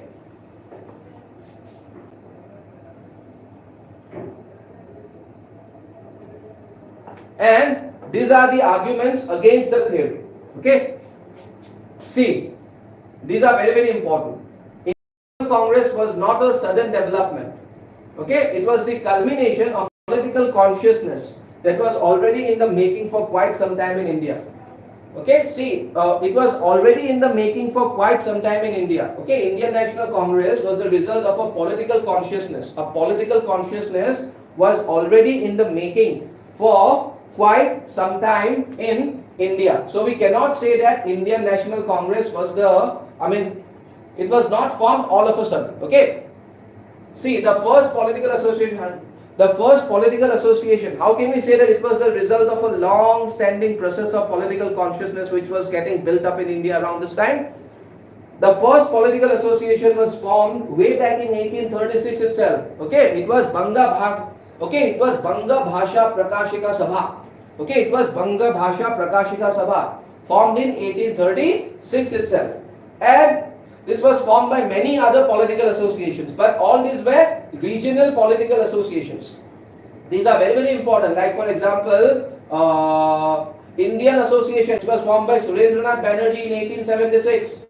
Then Pune Sarvajanik Sabha in 1870 by M.G. Ranade and J.D. Joshi. And by 1885, by 1885, the Indian nationalist leaders were looking for a pan-India political body, because all these were regional political bodies and they were very successful.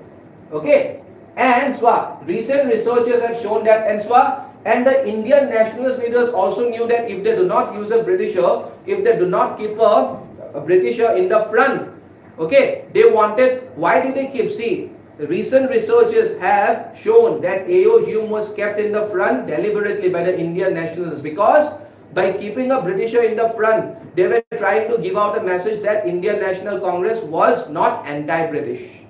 Otherwise, the Britishers would have not, they would not have allowed Indian National Congress to survive right from the very beginning. So that was a very smart move. And so, had the Britishers been supportive of Indian National Congress, they would not have become anti-Congress so soon. Because Lord Dufferin, he was initially very friendly with INC, but when he realized that INC was becoming a cause of concern for them, he started calling them what? He started calling them microscopic entity. Again in 1893, the then Secretary of State for India, he called what? He labeled INC as a seditious body involved in high treason. And Lord Curzon later was totally anti-Congress. In fact, he said that his greatest desire was to see what? The peaceful demise of Indian National Congress. Now these remarks, these scathing remarks, or these acerbic remarks which were made against INC are enough for us to conclude that INC cannot have been formed by the British. Or even though it was formed with British help, it did not support British rule, because had it been supporting British rule, these remarks would not have been made by the Britishers who were in power. Okay? And there is no doubt that INC was formed with British help, even if we agree that British was using INC as a safety valve, which in fact is not true. We can't deny that Congress was also using A.O. Hume as a lightning conductor. What is a lightning conductor? Lightning conductor, its function is to absorb the shock so that the shock does not destroy the rest of the building. So A.O. Hume was acting as a lightning conductor for Indian nationalists. Okay? Trace the growth of socialism within Indian National Congress during the course of the country's freedom struggle. See, socialism, as we all know, is an ideology. Okay, socialism, as we all know, is an ideology, and this is an ideology which is associated with class-based issues. It talks about, it talks about the exploitation of farmers and peasants at the hands of zamindars, or it talks about the exploitation of industrial workers at the hands of industrialists. All these issues are being raised by socialism, by the socialists. And so from around, in fact, it started, from around the third decade of the 20th century. In fact, socialism, the cult, or the, socialism started becoming popular in India after the Russian Revolution itself of 1917. But even then, it became more popular in the third decade of the 20th century. Some of the greatest leaders, some of the greatest socialist leaders within Indian National Congress were Pandit Jawaharlal Nehru, Subhash Chandra Bose, Indra Narayan Dwivedi, and Acharya Narayan Dev, and also people like J.P. Narayan. Okay, I mean Indra Narayan Dwivedi and Baba Ramchandra, they were phenomenal. Okay, they were phenomenal. Their duty was they created a lot of awareness. They created a lot of awareness among the farmers and the peasants. That also became one of the reasons behind the rise of socialism within Indian National Congress. I will come to that. Okay. See, these are some of the reasons behind the emergence of socialism. Okay. Growth of modern industries in India after First World War. Okay. Growth of modern industries in India after the First World War. Okay. Now, modern industries in India started growing in India after the end of the First World War, and with modern industries will come the issue of what? Workers and the conditions they are working in. So they were not in the best of conditions. So that was an issue which was raised by the socialists. Okay. Russian Revolution, like I say, of 1917, which is also known as Bolshevik Revolution, the Russian Revolution. And after this revolution, Russia adopted the socialist way of life, and it became very, very successful. It started making a lot of progress, and eventually it inspired India also. Indians also thought that if Russia is becoming so successful by adopting the model of socialism, then why can't India adopt the same model? That's why India also went for socialism later. Okay, later. But as of now, we are talking about pre-independent. Okay, we are talking about pre-independent India. See, this point has been covered already about Baba Ramchandra and Indra Narayan Trivedi. Now, this is another reason why socialism became so popular was because everybody was avoiding class-based issues. If we talk about the moderates, many of the moderates themselves came from zamindari families. So how can they talk against themselves? Okay, if you talk about the extremists, they avoided class-based issues. I mean, by class-based issues means they did not take the side of the peasants, or they did not talk against the zamindars, they did not talk against the industrialists. Okay, class-based issues.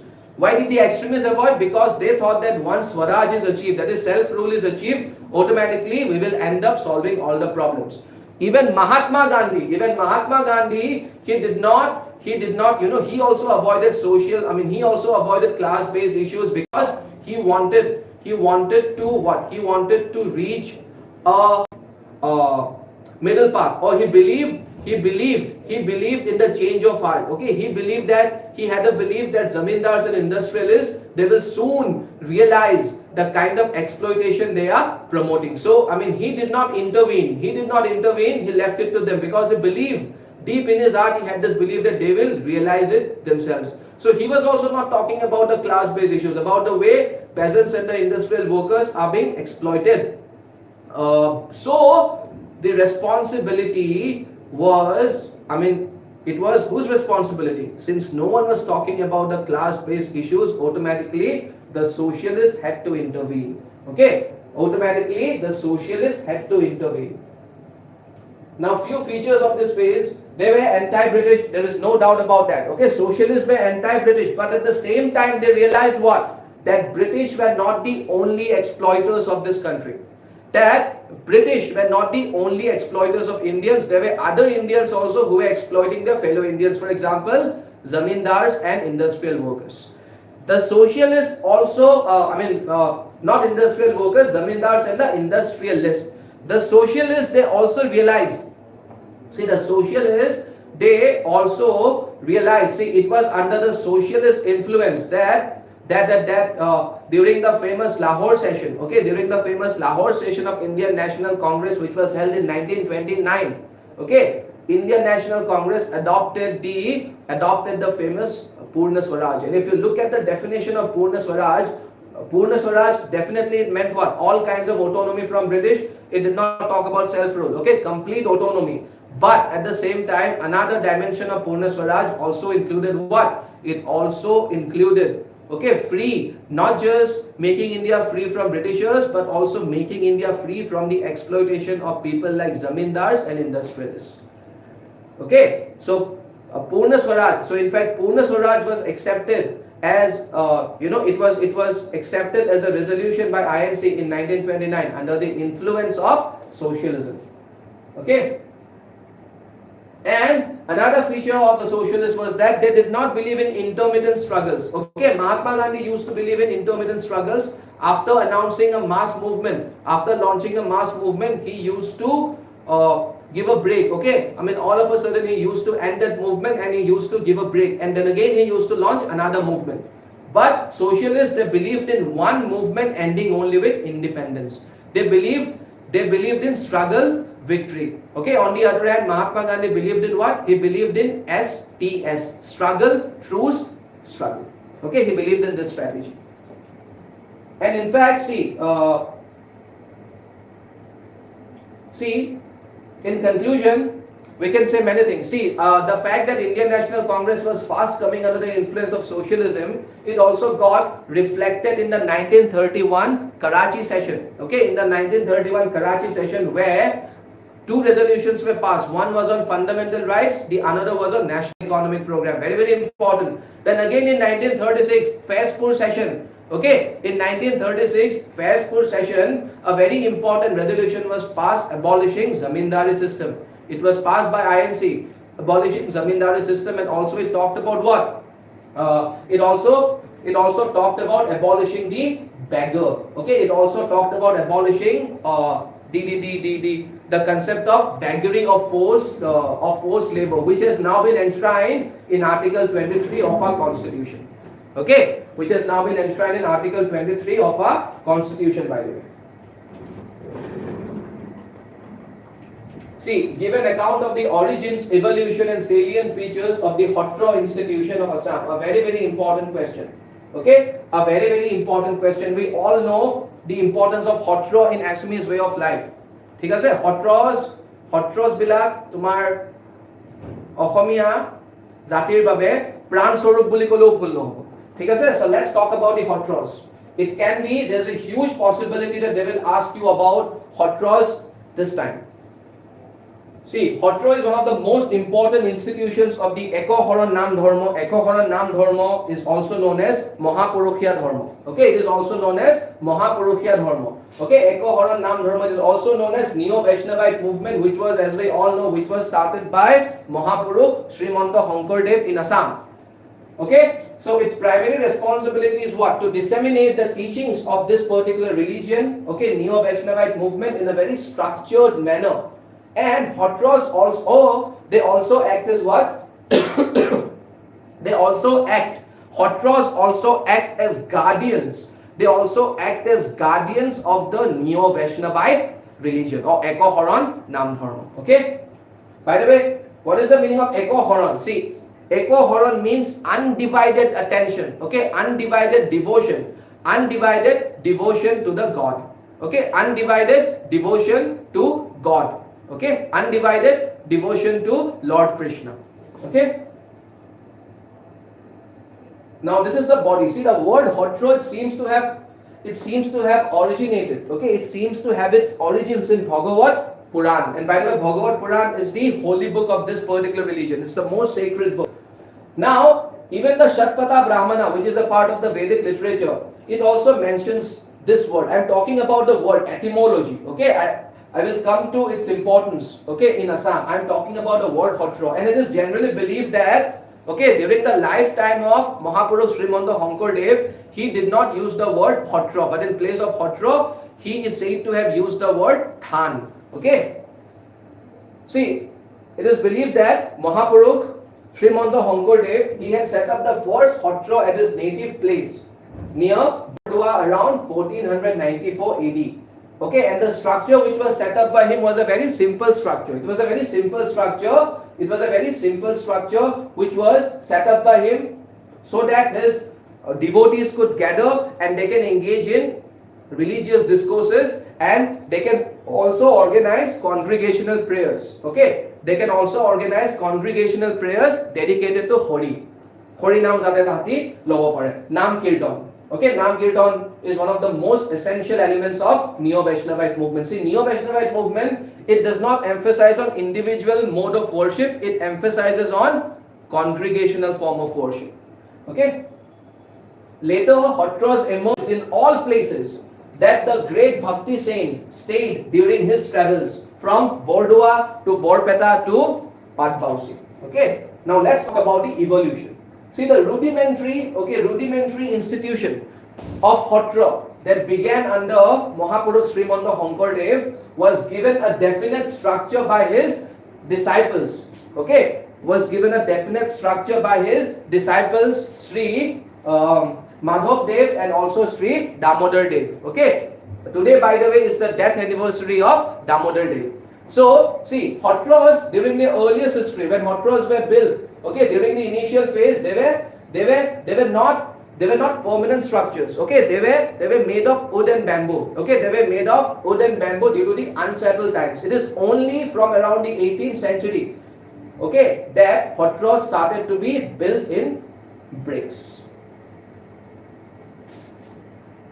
Now, along with the structure, the functions of the hotras also evolved. Okay, from being centers of spirituality, they also became centers of cultural activities. Okay, they also became centers of cultural activities.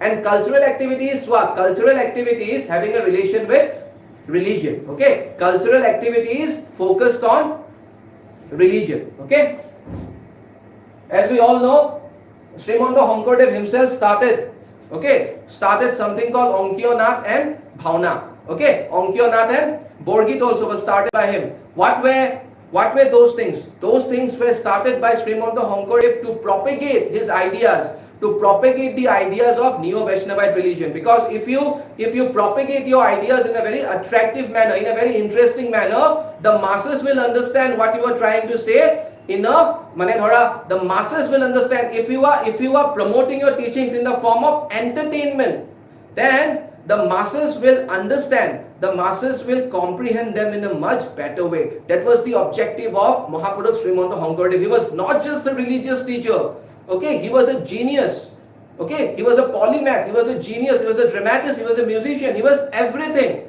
okay, he was the greatest Assamese, okay, he is the greatest Assamese of all time, in my opinion. Okay, now talking about the hotras, they also became cultural and educational centers. Okay, hotras also became educational centers. Some of the hotras even had Sanskrit tolls. Now and hotras, with time, they also started discharging judicial functions. They also started discharging judicial functions, and they started resolving many social social conflicts. They started resolving many social disputes. In fact, many hotras were also patronized by the kings and nobles. Okay, they were granted revenue-free lands. For instance, Ahom king Jayadhwaj Singha, he granted lands to Bonamali Gukhai for setting up hotras at Koliapur and Majuli. Okay, again, Rudrahinga. We all know Rudrahinga is considered to be the greatest Ahom king. He also created the office of Hotriya Borua, and Hotriya Borua's responsibility was to look after the overall management of the hotras. Okay, the hotras, they were largely self-sustainable units because they used to charge a tax. Okay, they used to charge a tax from the followers of the Neo-Vaishnavite religion by the name of Guru Kor. Okay, and that was a tax which was being charged by them and which was paid by the disciples. Now these are some of the salient features of hotra. And essential features, first we will talk about hotra architecture. Okay, in terms of architecture. Now the very first important thing that you will find in a hotra is Kirtan Ghar or prayer house. Okay, Kirtan Ghar or prayer house is the structure where people assemble. Okay, where people assemble for congregational prayers. Nam Kirtan Ghar. Okay, for congregational prayers or praying in a collective manner. Then there is Monikut. It is the most sacred part of a hotra. Okay, Sanctum Sanctorum. Okay, what Garbhagriha is to a temple, Monikut is to a hotra. Now what you will find inside Monikut? See, the most sacred part of Sanctum Sanctorum, it is here that the Bhagavad Puran, okay, Bhagavad Puran, like I said, is the sacred book of this religion. Or sometimes you will also find Gunamala. Okay, Gunamala is basically what? It contains the essence of the Bhagavad. And Gunamala was composed by Mahapurush Srimanta Hankardev himself. So, in certain hotras, you will also find Gunamala. And these two works are being installed where? These two works are being installed. They are being installed on a tray. Okay, they are being installed on a tray. They are being installed on a tray, on a beautifully designed. They are being installed on a tray on a beautifully designed raised platform. Installed on a tray on a beautifully designed raised platform called Guru Akhon or Thapana. Called Guru Akhon or Thapana. Okay. Then there were also There are also Hattis. Okay, there are also Hattis. Now, what are Hattis? Okay, Hattis are basically residential quarters. Okay, Hattis are basically residential quarters which you will get to see if you visit a Hotra. And Hattis, you will find Hattis always surround the Kirtan Ghar. Okay, Hattis always surround the Kirtan Ghar. It is at these Hattis that people like, for example, the head of the Hotra, Hotradhikar, or his deputy, Deka Hotradhikar, they all live in these residential quarters. Now, if you talk about the religious order, okay, if you talk about the religious order,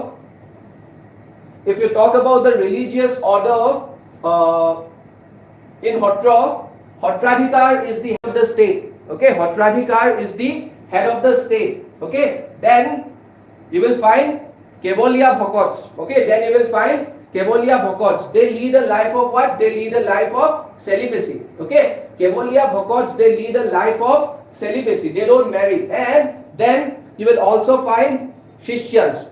Okay, Shishyas are basically what? They are basically lay disciples. Okay, Shishyas are basically lay disciples. They are basically lay disciples. Apart from it, if we talk about the Hotra administration, okay, if we talk about the Hotra administration, then if we talk about Hotra administration, then the head of the Hotra administration is, like I said, Hotradhikar. Then there is another office by the name of Bhagavati. Okay, what is his job? His job is to recite the Bhagavat. Pathak. Okay, one who reads the Assamese renditions of the scriptures. Okay, one who reads the Assamese renditions of the scripture. Then there is Bhorali, storekeeper. Then there is Deuri. Okay, Deuri's responsibility is to distribute the Mahaprasad after the congregational prayers. Then there is Gayon and Bayon. Okay, Gayon were the singers, Bayon were the musicians, and then there was Medhi and Raj Medhi. They were in charge of what? They were in charge of collecting. Okay, they were in charge of collecting contributions. Like I said, Hotras are self-sustainable structures or entities. So they are in charge of collecting contributions from lay disciples. Okay, so in conclusion, we can say that Hotras, they continue to play a crucial role in the religious and cultural lives of a vast multitude of Assamese people. Okay, when Hotras are at the central level, Namghars are at the village level. Okay, they are at the village level. The Assamese rural society is largely governed by these Namghars, which, in the words of a very famous scholar by the name of Banikanto Kakoti, combine their functions of what? A village parliament, a village court, a village school, and a village church. Now, apart from these, there is something in relation to Hotras known as what? Known as Samhatis. Okay, now Kala Samhati, okay, then Brahma Samhati. Now, Samhatis are also a very, very essential part of the Hotras. Okay, Kala Samhati, Brahma Samhati. Okay, now all these are very, very, now all these aspects that can also be included in this question. Okay, that can also be included in this particular question.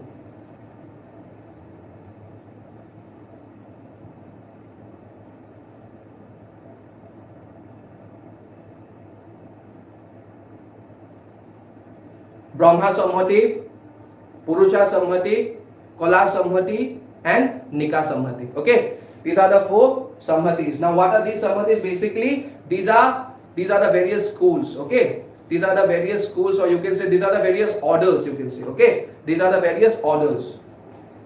Discuss the decline and elements of continuity of Indus Valley civilization. See, introduction. Okay, introduction. IBC or Harappan civilization is one of the oldest civilizations of the world. It largely flourished in the northwestern part of the Indian subcontinent during 3rd and 2nd millennia BCE. The mature phase of IBC is also known as the first phase of urbanization in India due to its many urban features. Okay, this is the body. Let's talk about a decline. See, one thing needs to be understood here. Decline of IBC does not mean the end of Indus Valley civilization. Okay, decline of IBC doesn't mean the end of Indus Valley civilization. It only refers to what? It only refers to that phase when people who were living in towns and cities, they started abandoning the towns and cities, and they started returning to their villages. That is the meaning of the decline of IBC. I am trying to say that the people did not disappear into thin air. Okay, that's not what the meaning of decline is.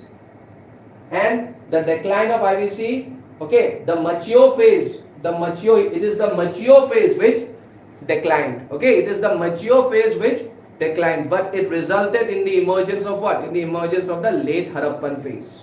In the late Harappan phase, obviously, which did not have any urban features, because, like I said, the people have moved back to the villages.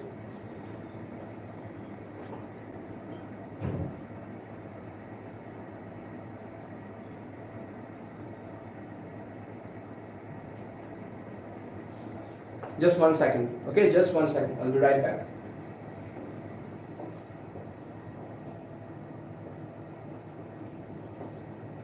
See, these are the reasons for decline. Now, these are the theories of abrupt decline. See, Aryan invasion theory by Sir Mortimer Wheeler. Okay, Sir Mortimer Wheeler said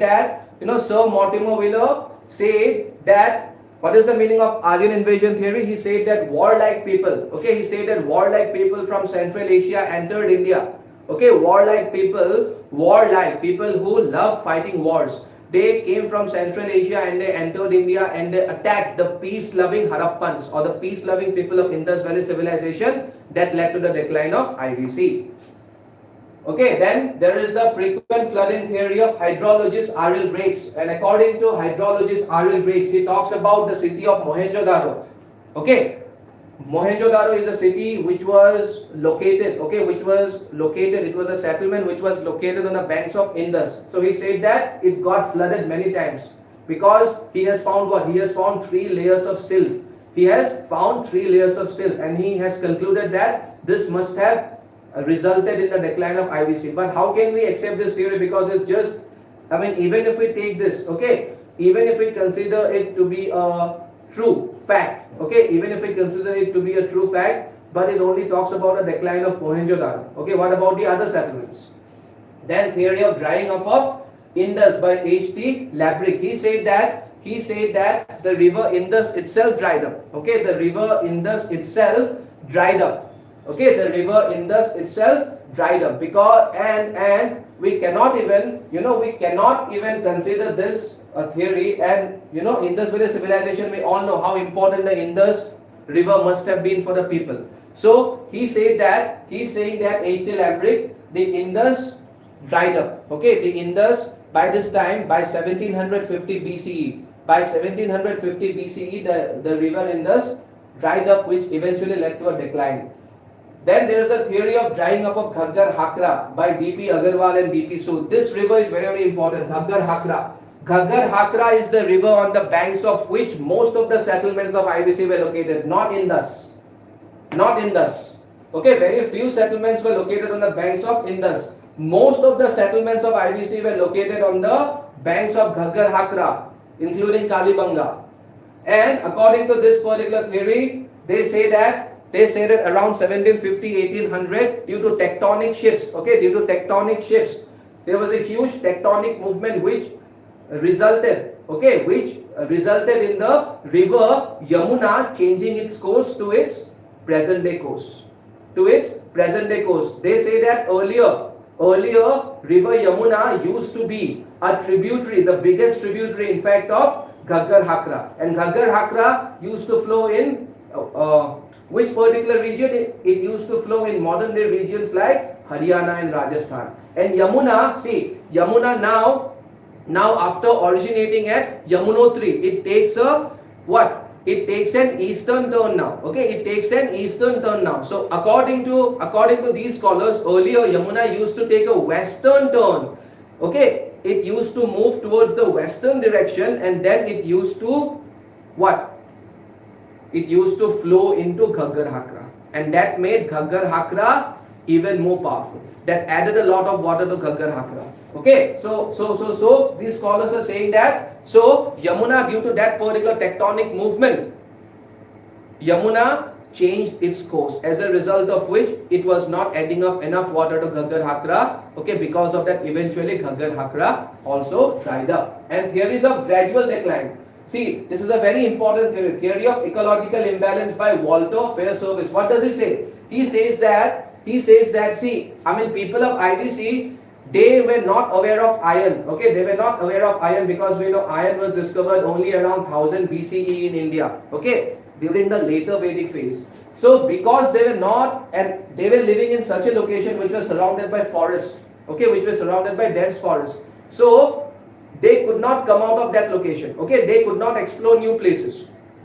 Let's say they could not explore, or they could not come down to the upper Gangetic plains. Okay, they could not come down to the upper Gangetic plains. Upper Gangetic plains start from the origin of Ganga till Allahabad. Okay, that entire region is known as upper Gangetic plains. They could not, they move out. The people of Indus Valley civilization, they could not move out of the northwestern part of the Indian subcontinent because they did not have the required devices, because iron was unknown to them. So they could not cut down the trees. Now, because they remained confined to that particular location and they kept on using the same land for many, many years, that resulted in degradation of land and also desertification, which finally also became a cause of their decline.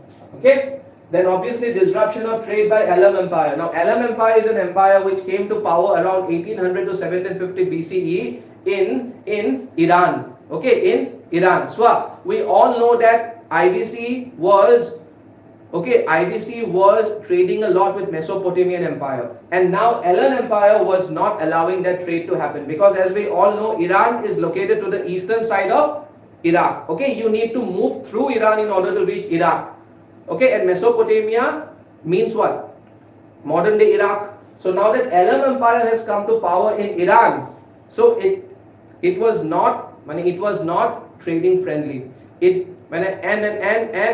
by the time Elam Empire came to power in Iran, Mesopotamia also came under their control, and they were not interested in trading with IBC.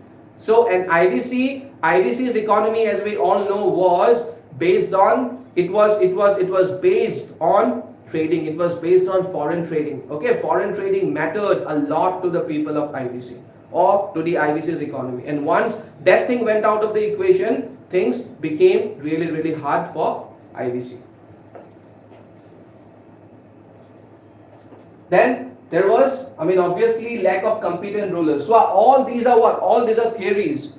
Like I said at the very beginning of this class, we cannot say much about IBC due to lack of information, due to the fact that we have not been able to decipher the script, okay, which was used by the people of IBC.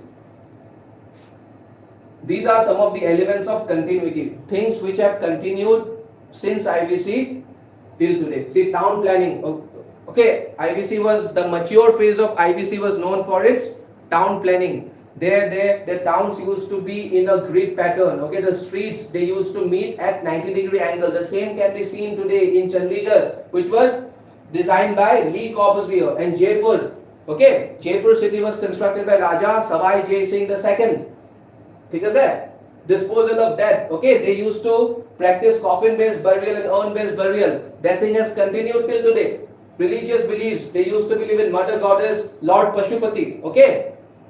Ornamentation, the priest, king and shawl. Okay, there's a stone statue which has been found in Mohenjo-daro, and that stone statue is of a person with half closed eyes. Is also a piece of something like a shawl can also be seen on one of his shoulders.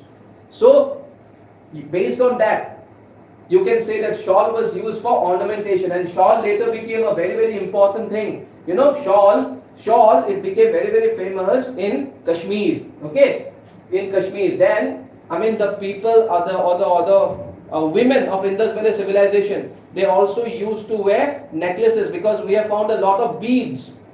Okay, we have also found evidences that they were using semi-precious stones like lapis lazuli and turquoise. And they were using where? They were using these things in the form of necklaces. And see, the importance of necklace has remained intact till today.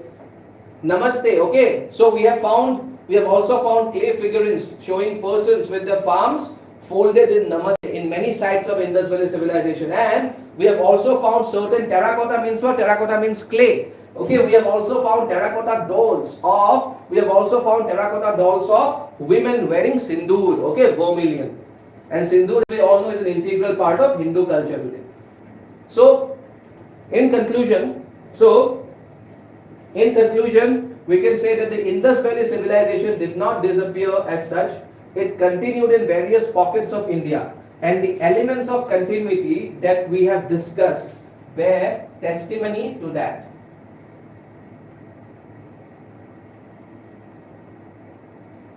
Okay, bear testimony to that. See, discuss the Vedic literature in detail. What is the significance of Vedic age? Vedic literature can broadly be divided into Shruti and Smriti. Okay, Shruti and Smriti. Basically, what is the meaning of Shruti? It is believed that, Shruti part of Vedic literature is that part of Vedic literature which was revealed, to the various Aryan tribes by the god themselves. So, in simple words, Shruti part is that part which has a divine element attached to it, and the Smriti part is that part of Vedic literature which doesn't have a divine element attached to it. Okay. Now, and the Shruti part of the Vedic literature contains the 4 Vedas. Rig Veda, the 4 Vedas are known as what? Samhitas. Rig Veda, Yajur Veda, Samaved and Atharva Veda. Apart from it, it also contains Brahmanas. Aranyakas and Upanishads. Okay, and Upanishads. Now, if we talk about the Rig Veda contains 1028 hymns in dedication of various gods and goddesses.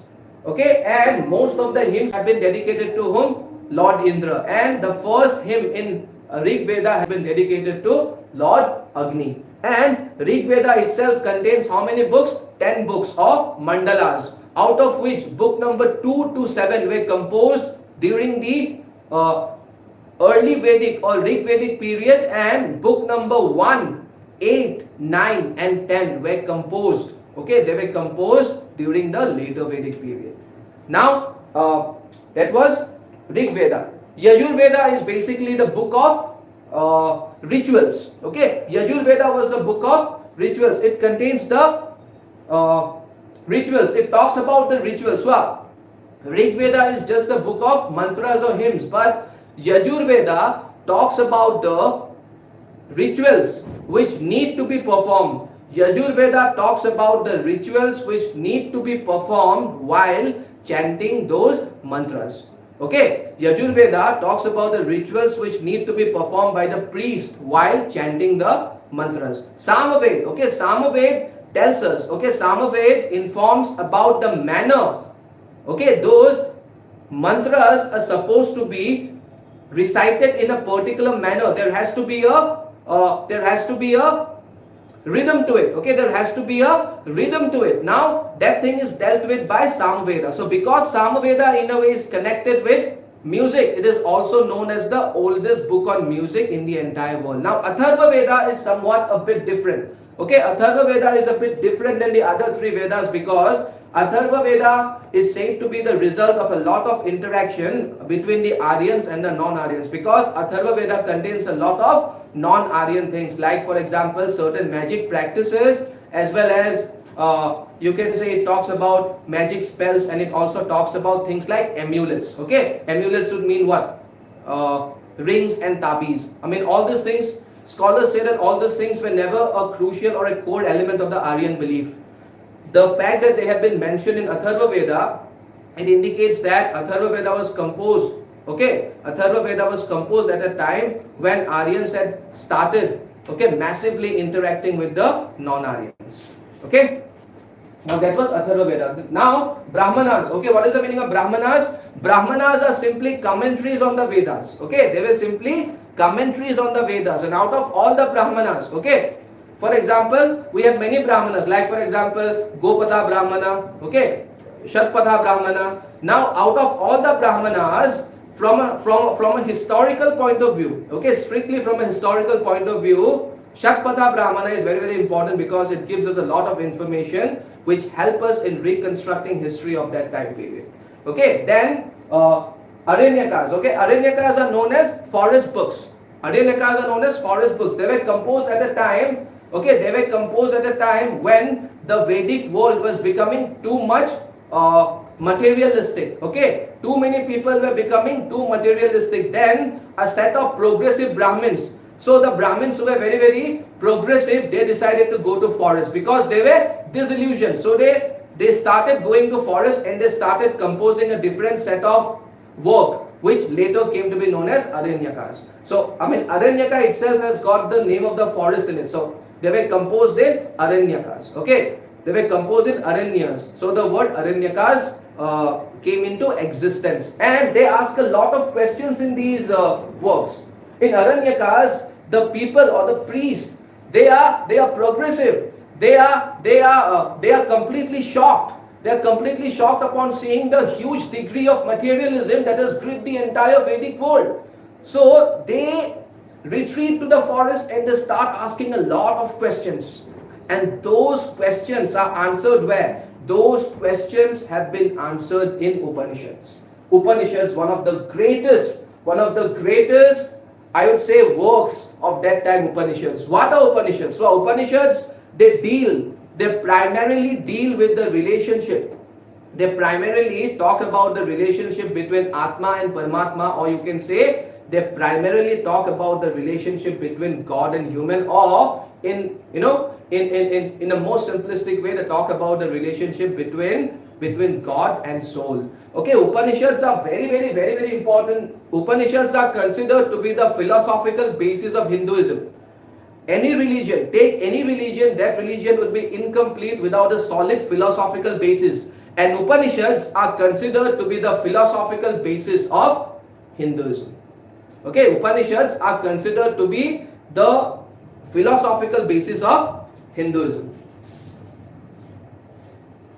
Then comes Smriti literature, the epics or Itihasa. Okay, Mahabharata and Ramayana, they will come under this. Then the Puranas. It is said that there are in total 18 Mahapuranas. By the way, there are 108 Upanishads. Okay, there are 108 Upanishads. One Upanishad is very famous, Mundaka Upanishad, from where we have taken this word. Okay, Satyameva Jayate. Truth alone triumphs. See, now the epics, the Puranas. Shat Darshan is another very important thing. Okay, Shat Darshan, it includes the 6 schools of Indian philosophy, like Samkhya and Yoga. Okay, like Samkhya and Yoga, Nyaya, Vaisheshika, and Purva Mimamsa and Uttar Mimamsa, or Vedanta. These are the 6 schools. Okay, these are the 6 schools. These are the 6 schools which come under Shat Darshan. Very important. Okay, Shat Darshan. I will explain 2 of the schools here, Samkhya and Yoga. Samkhya talks about 2 things which are very important. Okay, Samkhya says that the reality is composed of 2 things, Prakriti and Purusha. Purusha means pure or eternal consciousness, and Prakriti means the material world. Okay, now Prakriti itself is, we human beings are also part of the material world, and human beings are made of 3 guns. Guns like Sattva, Tamas and Rajas, and you need to have a balance. Between or among these 3 gunas. And how you achieve a balance? Okay, how you achieve a balance between Sattva, Rajas and Tamas? You achieve a balance between, see, Tamas is something which is associated with negativity or inertia. Okay, for example, laziness is something which is also associated with Tamas. How do you achieve a perfect balance between the 3 gunas? By achieving, by performing yoga. So in this way, Samkhya and Yoga are interrelated. So yoga basically is what? Samkhya in practice is yoga. Samkhya in practice is yoga. And all the 6 schools of Indian philosophy, okay, all the 6 schools of Indian philosophy, what is their basic objective? Their basic objective is to tell us the way of to give us the way to salvation. What is the meaning of salvation? Salvation means ending the cycle of life and death. Okay, ending the transmigration of soul. That is ending the cycle of life and death. Then, apart from it, Vedanga is a very important part of Vedic literature. Okay, the students. Okay, the students of Vedas. The students of Vedas. The students of Vedas were taught. Okay, they were taught 6 things. So you can also treat them as 6 disciplines, or you can also treat them as 6 subjects. Vyakaran. Okay, Vyakaran dealt with grammar. Shiksha. Okay, Shiksha dealt with what? Shiksha dealt with pronunciation. Okay, Shiksha dealt with pronunciation. Jyotisha dealt with astrology. Why was this important? It was important because Vedas were supposed to be read only during certain auspicious times. And how do we know? How do you know which time is auspicious, which time is unauspicious? With the help of astrology. Okay, it is with this reason that they were also taught what? Jyotisha. Chanda means what? Chanda means breaking a word into the, breaking the word in the form of syllables, which will help you remember that word in a better way. Nirukta means what? Nirukta means etymology. Nirukta, under Nirukta, they were taught the meaning of tough words. They were taught the meaning of tough words. And there was, and there was what? Kalpa also. Okay. Kalpa is something which dealt with rituals. Okay. Under Kalpa, the students were taught about the various rituals. And 2 of the most famous, okay, Kalpa, under Kalpa also, you will find primarily under Kalpa, you will find 3 different books. And among those 3 different works, 2 of the works are very, very famous. That is Kalpa Sutra. Okay, that is what? That is, I'm so sorry, Sulva Sutra. Okay, Sulva Sutra and Griha Sutra. Sulva Sutra and Griha Sutra are 2 of the most famous works under Kalpa. I will come to Sulva Sutra and Griha Sutra. See, these things are relevant even today. Okay, so these were the 6 subjects which were taught to the students. Then obviously Dharma Shastras.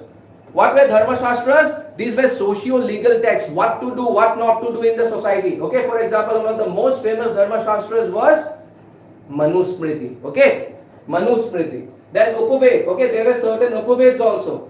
Ayurved, okay, for example, was an Upaved of Rig Veda. Okay, Dhanurved was an Upaved of Yajurveda. Gandharva Ved was an Upaved of Samaveda, and Shilpa Ved was an Upaved of Atharva Veda. Now let's talk about the significance of Vedic age. See, historical significance. Okay, I will come to the religio-cultural significance. Vedic age started the Iron Age. Okay, it was from around 1000 BC. That is, later Vedic age and Iron Age started. How do we know? Because Yajurveda and Atharva Veda talk about Shyama Ayas. Okay, this word has been used in place of iron. Okay, then importance of land. Importance of land grew during the later Vedic period. Importance of land grew during the later Vedic period when people started settling down. When people started settling down, that also started the period of geographical history of India. Okay, arrival of the Aryans has been mentioned in Rig Veda, that the Aryans came from Central Asian steppes into India. That thing has been mentioned in Rig Veda, and these Aryans started the Vedic culture. Okay, now importance of cattle. Okay, the importance of cattle, that cattle was very, very important. That cattle was the most important wealth.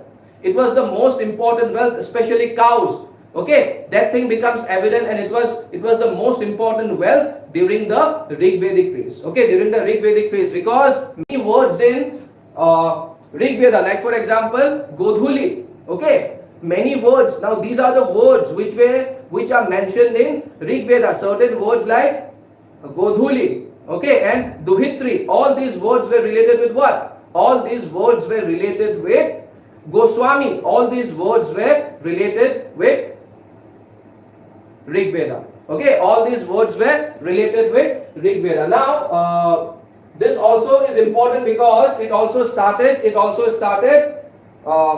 monarchy. Okay, it was from the later Vedic phase period that the monarchy system evolved. Okay, the monarchy system also evolved during the later Vedic phase period. Okay, now see, Sulva Sutra.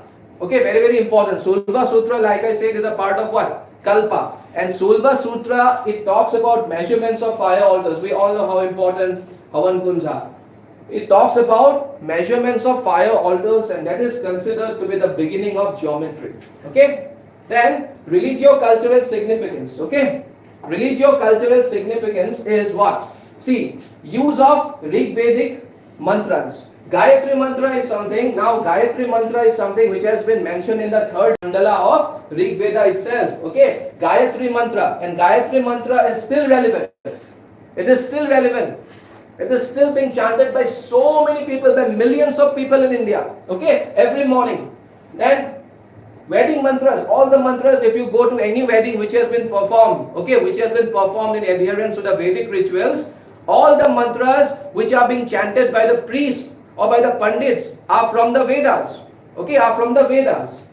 Then belief in magic and amulets. Now this is something which has come out of Atharva Veda. Okay, and this thing is something which is relevant even today. Okay, concepts of karma. Okay, the concept of karma and moksha has been mentioned where? Has been mentioned in Upanishad. Karma means what? Okay, whatever your actions will determine your results. For the first time it was mentioned in Upanishad. Okay, and karma is something which is hugely popular even today.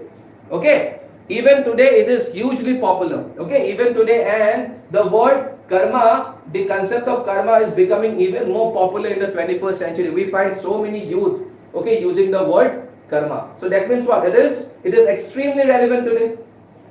Then moksha. Okay, moksha is also something which has been talked about, or which has been mentioned where? Which has been mentioned in Upanishads. Okay, and moksha means what? Salvation. Okay, finding a way out of this eternal cycle of life and death is moksha. Okay, now moksha is also something which has been talked about by the first time. And see, moksha, be it Hinduism, and later on it also went to influence religions like Jainism and Buddhism. But it was Hinduism. Okay, it was this Vedic Brahmanism, or I would say, which started the concept of moksha, and it became the ultimate objective of, and it today is the ultimate objective of Hinduism, Jainism as well as Buddhism. That the ultimate objective of a human being is to attain what? Salvation, is to end the cycle of life and death. Okay, then obviously worship of fire. Then concepts of dualism and non-dualism, that is whether God, whether creator and the creation, okay, whether creator and the creation are two different entities or they are one entity. Okay, then obviously Griha Sutra is also a part of the Kalpa. Okay, and Griha Sutra is concerned with what? It talks about certain rites concerning birth, okay, sacred thread ceremony or Upanayan, okay, Logundani in essence we call it. So during that particular ceremony also the chants or the mantras which are being recited are taken from where? Griha Sutra. And Griha Sutra is a part of Vedic literature, it's a part of Kalpa. So this is the conclusion. Vedic age is one of the most significant phases of ancient Indian history. Although the Vedas and the other scriptures are primarily religious, they also shed light on the socio-economic conditions of that age and time. See, give a detailed account of the Ahom architecture. The Ahom dynasty during times of peace as well as war built a wide range of architecture. Okay? Ahom architecture has been influenced by other styles of architecture prevalent in India. Okay? For example, we can also find traces of Indo-Islamic architecture in some of the buildings of the Ahom era. And see, broadly speaking, Ahom structure or Ahom architecture can be divided into religious architecture and secular architecture. So let's first talk about religious architecture. With the increasing influence of Hinduism in Ahom courts, the royalty began constructing a lot of temples and shrines dedicated to Lord Vishnu, Lord Shiva as well as Goddess Durga. See, this point is very very important. It is from the time of Rudra Singha, okay, Rudra Singha, that brick began to be used in the important buildings extensively. He said to have brought an architect from Kuch Bihar by the name of Ghanashyam Khonikar. And by the way, if you go to Sibsagar, you will find a structure named Ghanashyam's house. So I'm talking about that structure. Okay, before this, they did not have, the Ahoms did not have any knowledge of the use of bricks. Okay, they started building, okay, they started constructing buildings of bricks only after Ghanashyam came to Assam. And he was brought to Assam by whom? He was brought to Assam by Rudrahingo. And in fact, Ghanashyam Khanikar, he supervised the construction of many brick buildings in Rangpur as well as Soraideo.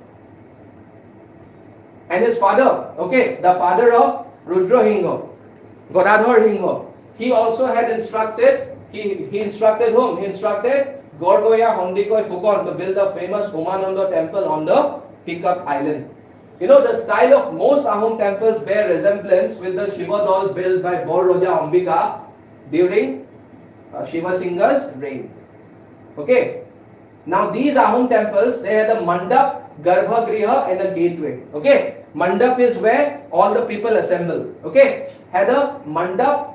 Garbhagriha is the most sacred part. It is also known as the sanctum sanctorum, and a gateway. And atop the Garbhagriha, there is the what? There is the Shikhar. Okay. Shikhar is the structure which surmounts the Garbhagriha with fluted vertical lines. The main Shikhar of the Shivadol or Hivodol is surrounded, which is in Hivahagor, which is the main Shikhar of the Hivodol is surrounded by similar structures called Uramonjari. Okay, Uramonjari.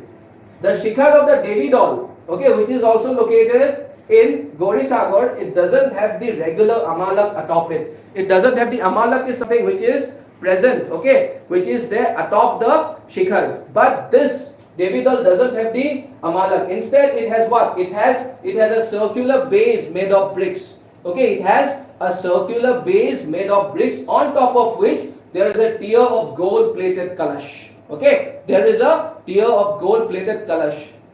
Kalash is the topmost part of a temple, on top of which the only thing which you may found on top of Kalash is the Dhwaj or the flag.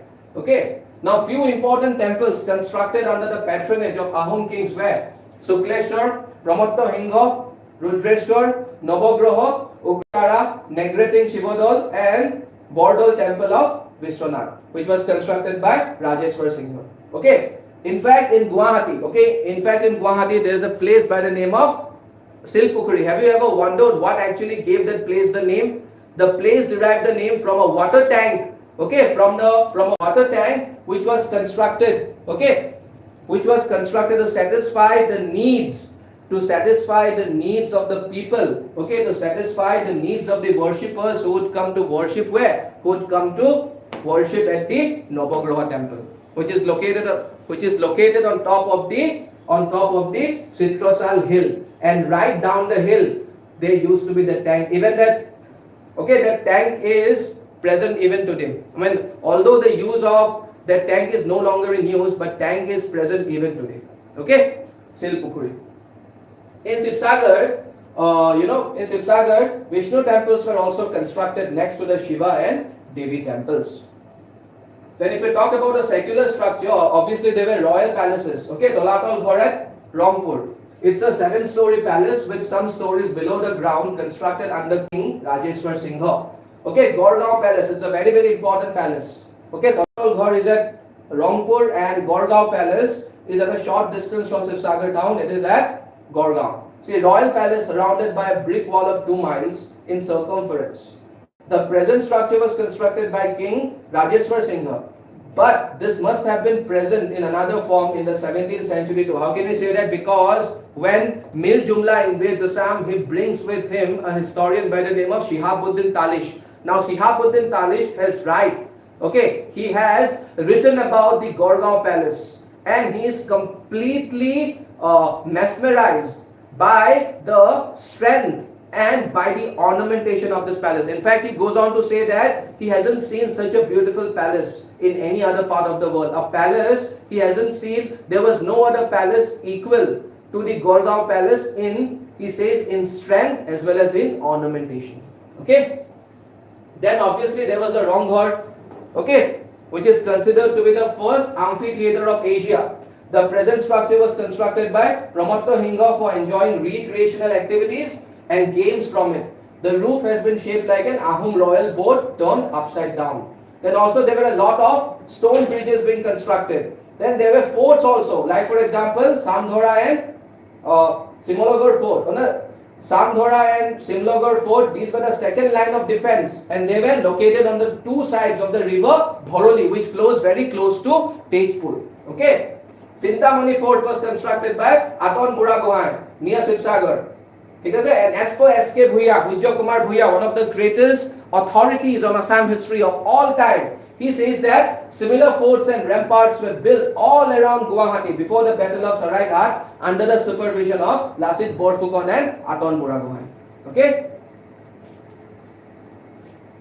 In the conclusion, we can also add this, that the Ahoms also had a special officer for all these architectural works by the name of Sangrung Phukon. And over the time, his job was to maintain all the records of all these public works, all these engineering works. And over the time, his works have evolved into a separate Buronzi known as Sangrung Phukon or Buronzi. Okay?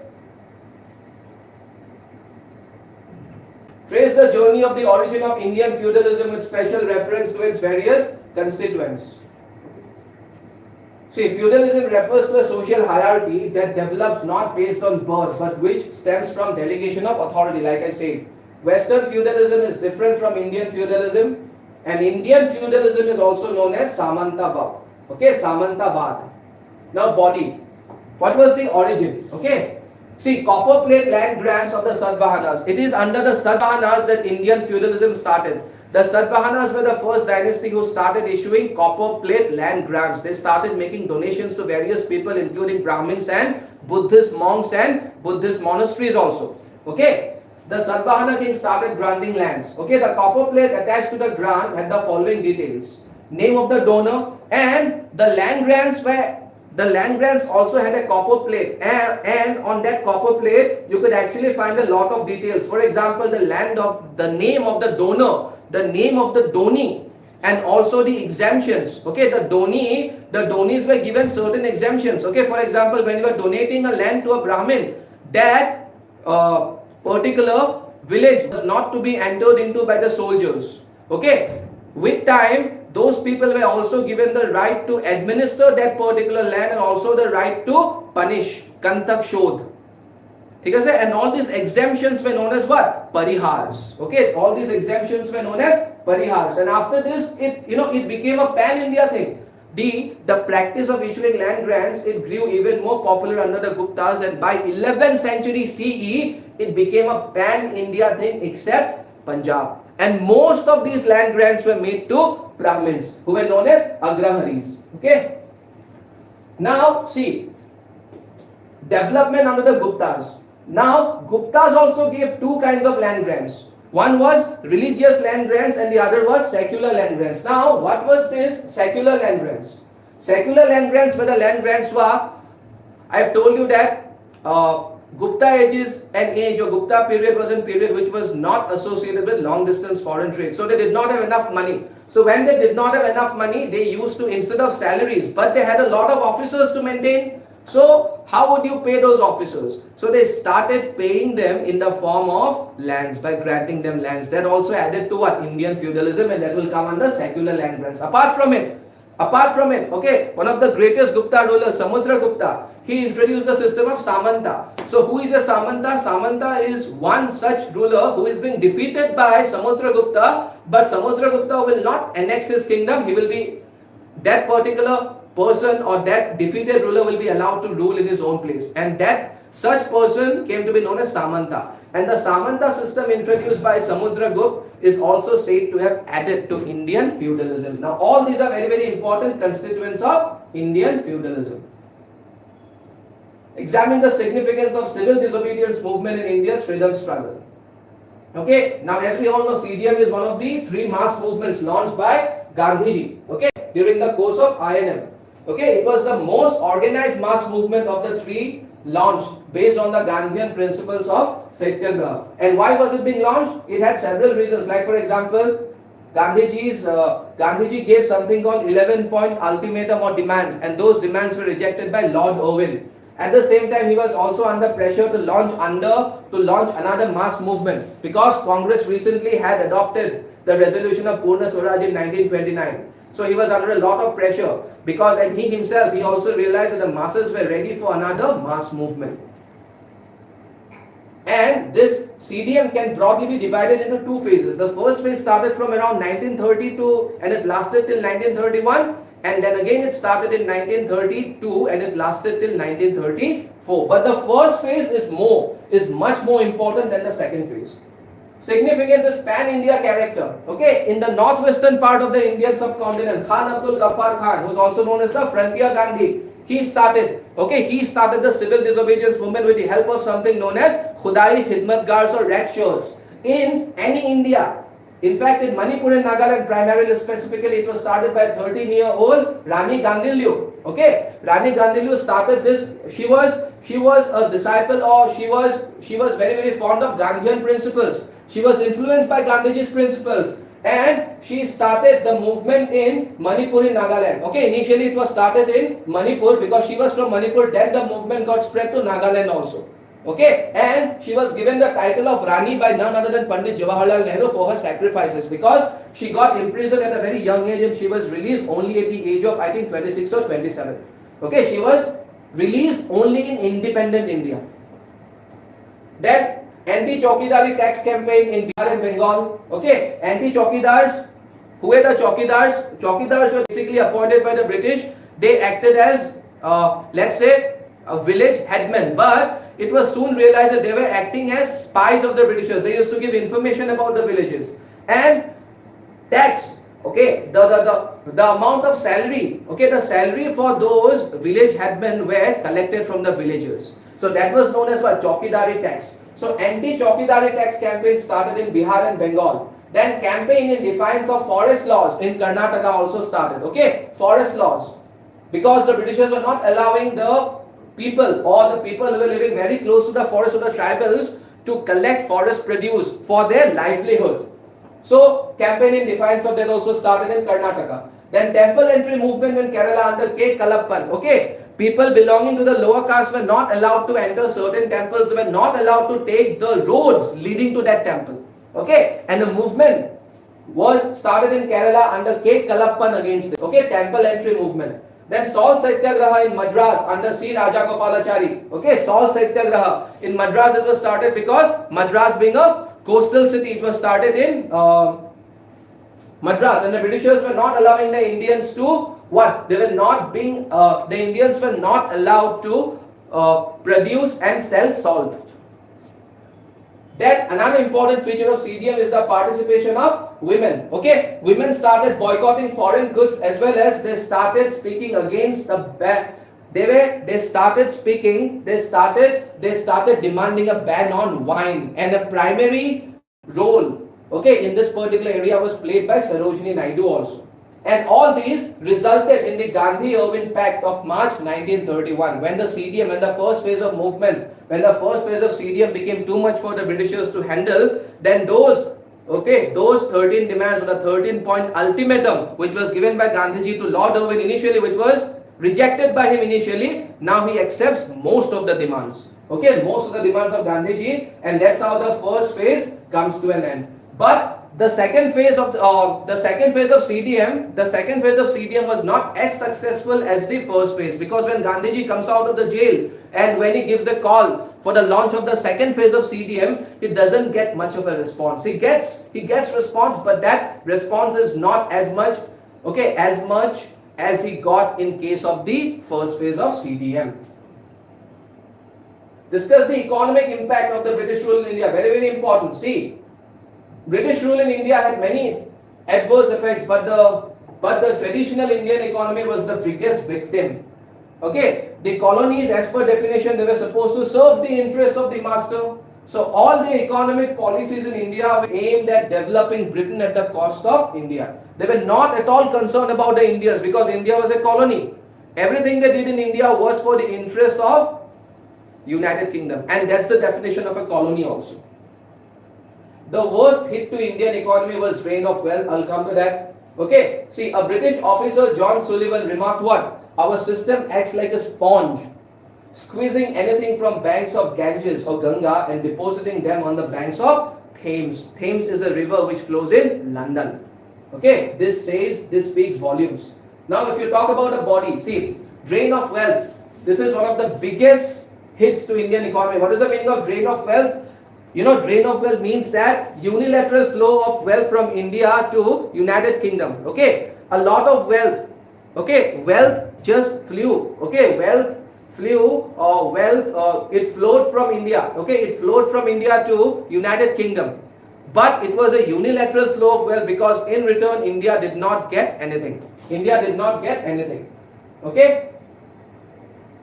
And by the way, drain of wealth for the first time, okay, it was highlighted by none other than Dadabhai Naoroji in his book Poverty and Un-British Rule in India in around 1860s. Okay. Now see, now drain of wealth also has got many components. Investments, all the investments, you know, all the raw materials that were procured by the Britishers in India, they were procured from India's resources. Okay, salary transfer. Okay, the British officers, let's say for example, Secretary of State for India, let's say example, members of the Board of Control, all their salaries were paid out of India's resources. Home charges, okay, home charges included what? Home charges included many components, like for example, dividend, because East India Company with time became a listed company. Okay, and the stockholders were paid dividend whenever the company made profits, and the dividends were paid out of India's resources. And also the war expenses, all the wars that were fought by the British in India as well as Africa, most of the wars were financed out of India's resources. Okay. Then, for example, there were certain effects on urban economy also. Now, deindustrialization is the most important thing. How did it lead to deindustrialization? So, the Britishers were India, before the advent of the Britishers, India also had domestic industries. And those domestic industries were exporting a lot of things to the European market. Now I'm talking about, let's say, United Kingdom. But now, ever since India has become a colony, now that India has become a colony for the British, now what was happening was the Britishers, because India was also under their control, so the Britishers were freely, the Britishers were procuring the raw materials from India, and they were sending those raw materials to the let's say the textile mills of United Kingdom, and they were manufacturing finished goods in those particular factories in United Kingdom, and they were exporting them back to India. Now United Kingdom was exporting many things to India, but what generally happens in an independent country, in order to stop a lot of what? In order to promote the local economy, in order to promote the local artisans, in order to promote the local industries, an independent country would impose what? An independent country would impose import tariff to discourage a lot of import, because a lot of import would eventually damage the domestic economy. But India was in no position to do this because India was a colony. So the concept of import duty was totally absent. But it was only absent in the case of British goods entering India. When the Indian domestic industries were, okay, when the Indian domestic industries exported goods to United Kingdom, when they did that, United Kingdom, it started imposing a huge amount of import tariff, as a result of which slowly and steadily the Indian, having no other option, the Indian the domestic industries of India had to stop exporting goods, because those goods were not even entertained. And even if they were what happens when you are imposing a huge amount of import tariff? That becomes very, very costly. For example, when Indian goods were being exported to the British market, and the British government is imposing a huge rate of import tariff on those goods, eventually when those goods will be available in the market, they will be available at a very high price. Okay, so this thing led to what? Deindustrialization means what? Shutting down of indigenous domestic Indian industries. So the Indian industries suffered. Okay, the credit market also got affected. All the banking and insurance industries which were supporting the Indian industries, they also suffered. Okay, then there were certain effects on rural economy also. Okay, there were certain effects on rural economy. For example, permanent settlement. These were what? These all were revenue collecting models introduced by the Britishers. Now all these affected, okay, all these burdened the rural population. All these acted like a burden for the peasants and farmers. Okay, and it also resulted in commodification of land. Also resulted in commodification of land. What is the meaning of commodification of land? So the Britishers state that in case there was any default, okay, for example, permanent settlement. Under permanent settlement, they created a new office by the name of zamindars, and zamindars were made the owners of the lands. All this while they were just intermediaries, but now they have become owners. Even though they have become owners, they did not. The Britishers say that if you default, if you are not being able to pay us taxes, we will confiscate your lands. So lands became what? Lands were up for sale. Lands became a commodity. All this while, lands were not a commodity. Lands were something which was a very prestigious thing. Okay, people could die, but they would never depart. They would never do away with their lands. But under the Britishers, commodification of land started. Okay, land started becoming a commodity. So the British economic policies devastated the Indian economy, and as per British historian Angus Madison, India's share of the world economy was 23% at the beginning of the British rule, and it dropped to around 3% when they departed. Just imagine the devastation they have caused. Okay.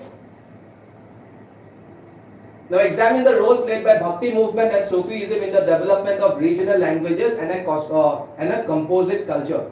So we all know about Bhakti movement and Sufism. Both Bhaktiism and Sufism, they focused on what? They focused on devotion to God. They focused on devotion to God without expecting anything in return. They both stressed love. Okay, the love component was present in abundance in all their teachings, be it a Bhakti saint, be it a Sufi saint.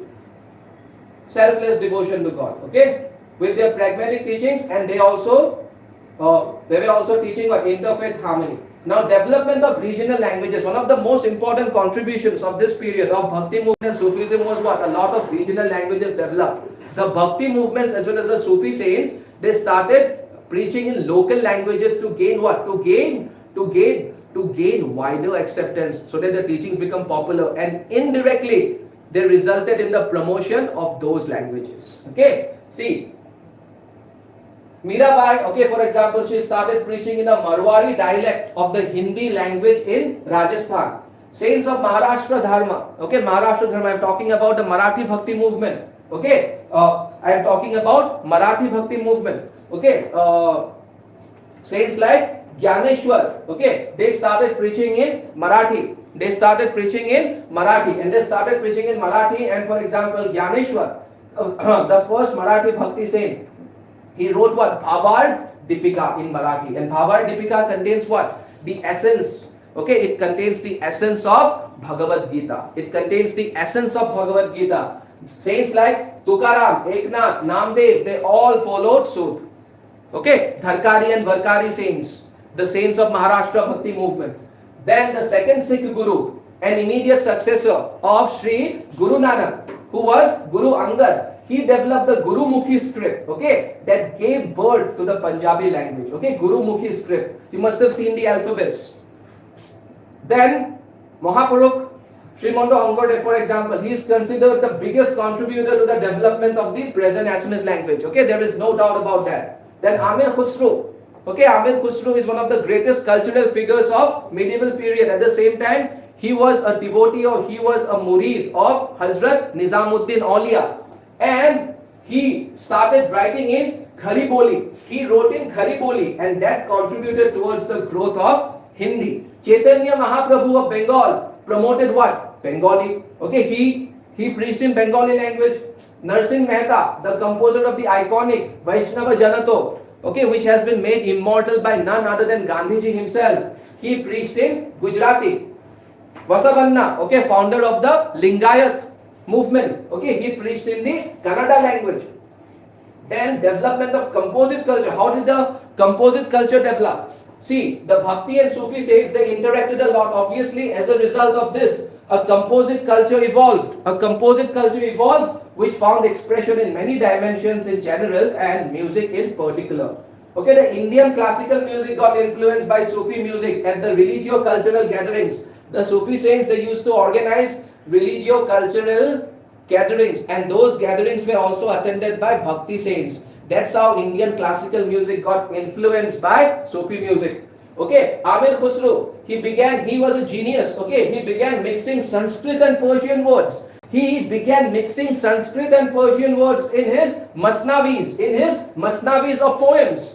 He contributed towards the development of Urdu. Amir Khusro, one of the biggest examples of this composite culture. Urdu, in fact, Urdu is one of the biggest contributions. Okay, Urdu, we are talking about composite culture. One of the biggest testaments to this composite culture is the existence of Urdu. Urdu is very much Indian, as much Indian as Hindi. Okay, and and Urdu, in fact, it is known as Rekhta also. Why it is known as Rekhta? Because of its composite element. Okay, because of its composite character, because of its hybrid nature, it is known as Rekhta. Amir Khusro, he also developed the Khayal. Okay, he also developed the Khayal, and it's a very important part of Hindustani classical music. Then there was Raja Man Singh of Gwalior. Okay, he patronized a person by the name of Nathan Pir Bakhsh. Okay, Nathan Pir Bakhsh, and Nathan Pir Bakhsh started the Gharana tradition, and he started what, the Gwalior Gharana, and Gwalior Gharana is an iconic gharana, and it became the first and the most important musical tradition. Okay, gharana means what? Musical tradition. So the Bhakti movement and Sufism, apart from promoting conditions congenial for social harmony, also promoted vernacular languages. Okay, and they also promoted a composite culture. The Bengal served as a springboard for British conquest in India. Explain. Okay.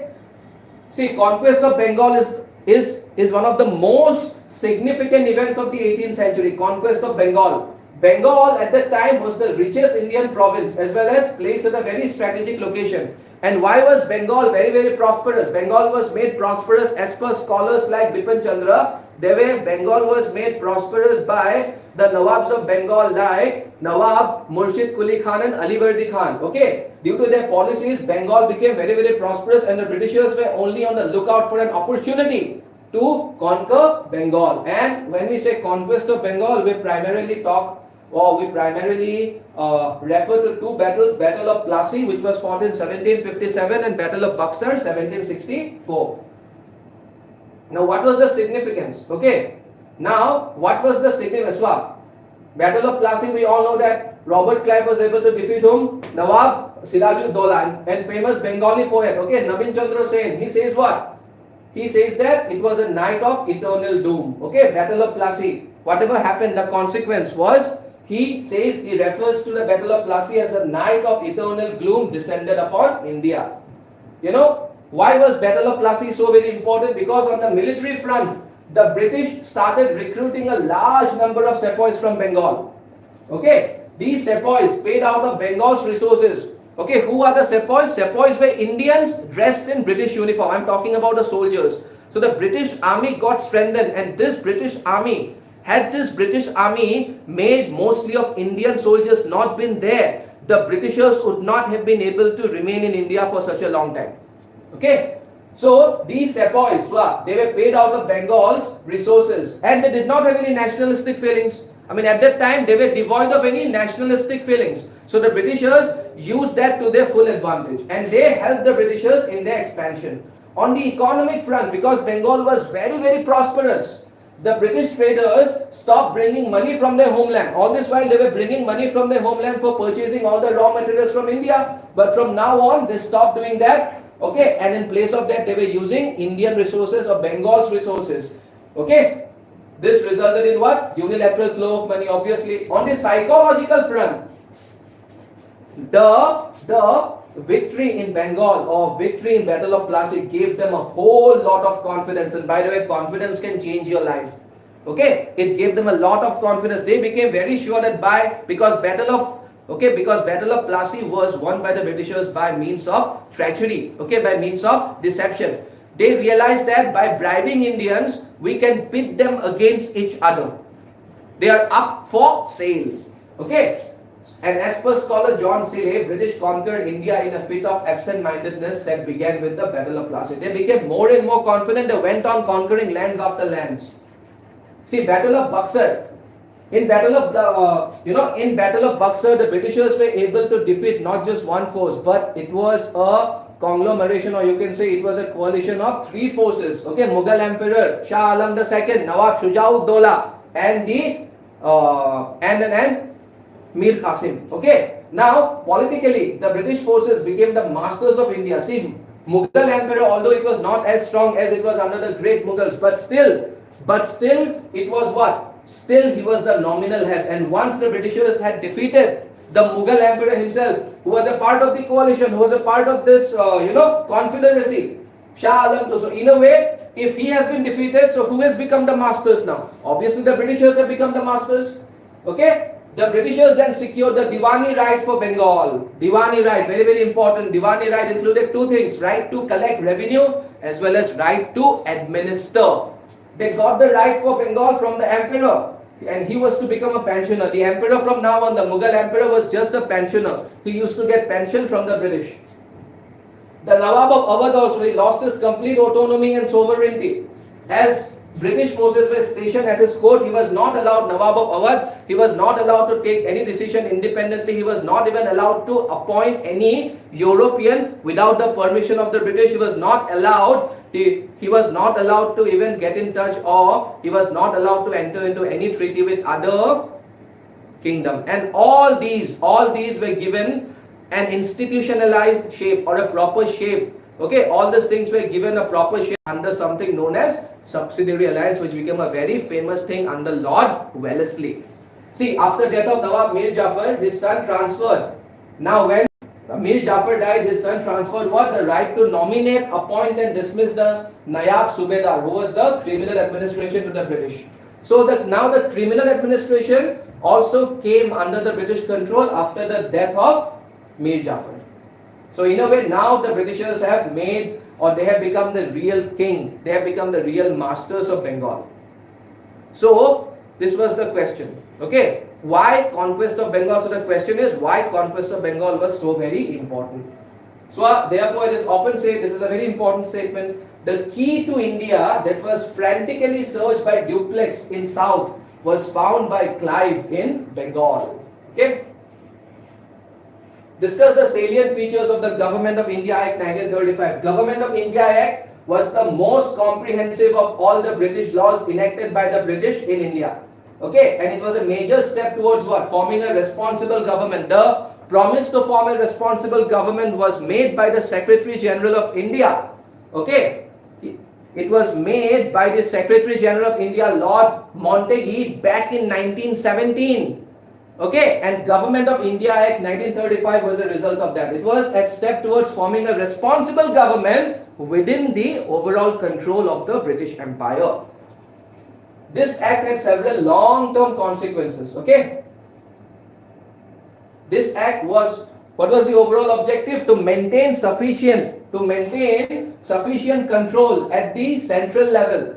To maintain sufficient control at the central level and give maximum autonomy at the provincial level.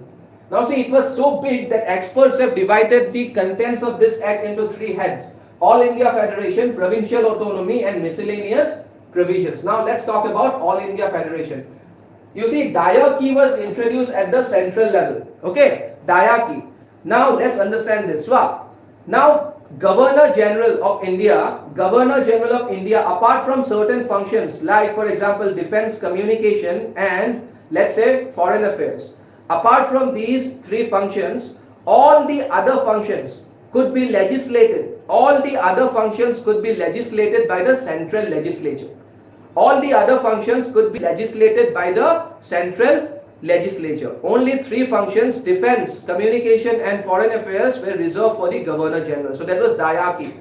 Okay, diarchy was introduced at the provincial level by Government of India Act 1919 and at the central level by Government of India Act 1935. Apart from its central legislature itself was divided into two chambers, and their composition was also radically changed.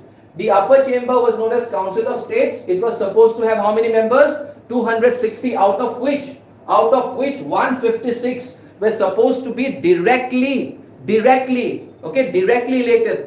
It means what? Direct elections, like the way we conduct elections today. I mean, obviously, at that point in time, not every Indian had the voting right. A very few Indians had the voting right. But they were supposed to be directly elected from British India, and the rest were supposed to be what? Nominated from the princely states. So here they were supposed to be nominated. Here they are supposed to be directly elected. Okay, directly elected. So they, here you could see some sort of a discrimination. Why did the Britishers did this? So because right from the very beginning of the British rule, princely states had supported the British rule in India, and they wanted to have a substantial number of members from the princely states in the Central Assembly just to check the progress of the nationalist Indians. That was their strategy, to keep many members from the princely states in the Central Assembly. Hey Karne, they were nominated, not directly elected, because only those members were nominated by whom? By the princely states, by the rulers of the princely state. He was given the responsibility to nominate. So obviously he will nominate someone who would be friendly towards the Britishers, because the ruler himself was friendly towards the Britishers. Almost all the rulers. And the lower chamber or Central Legislative Assembly would comprise 375 members, in which 250 were supposed to be directly elected and the rest nominated from princely states. Okay? Then federal court was also established in Delhi. All this while there was a court. Okay, there was a Supreme Court in Calcutta. But Government of India had changed the location from Calcutta to Delhi. Then 3 lists were also introduced to ensure proper distribution of power. Okay, the union list, the provincial list, and the concurrent list.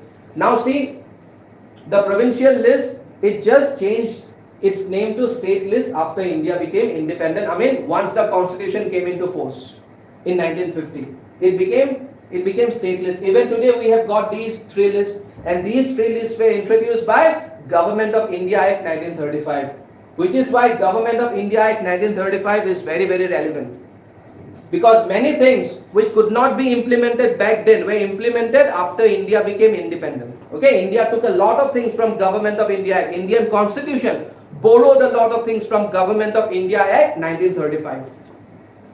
Okay, for example, this also, residuary powers were reserved for the Governor General. Okay, what is the meaning of residuary powers? It meant that anything which has not been mentioned, okay, anything which has not been mentioned in the 3 lists, okay, the power to make a law on that subject, okay, will be that power will be given, or that power was reserved only for the Governor General in this case. Now in independent India, this residuary power is reserved for the central government. Then if we talk about the second most important head, provincial autonomy. You know, a lot of autonomy, as far as the provinces were concerned, a lot of autonomy was given by Government of India Act 1935. Diarchy was replaced by the principle of provincial autonomy. All this while there was a system of diarchy, but now it has been replaced by provincial autonomy. The Indians, okay, they were allowed to elect their representatives. It was a huge thing. They were allowed to elect their representatives to both. Okay, there used to be central legislature, there used to be provincial legislature also at the provinces, which we now call states. Okay, and the Indians were allowed to elect their representatives to both the provincial legislature as well as the provincial executive council. At the center also there used to be a central executive council, which was also known as Governor General in Council. Okay, in council. At the provincial level also there used to be an executive council by the name of Provincial Executive Council. Okay, but now the Indians, and all this while the governor had a lot of control over this Provincial Executive Council. Okay, the governor, I am talking about the provincial level. But now the Indians have been given the right to elect members to both the provincial legislature as well as to the Provincial Executive Council. And on top of that, even the head, all this while who was the head of the Provincial Executive Council? The governor. But from now on, an Indian will be the head of the Provincial Executive Council.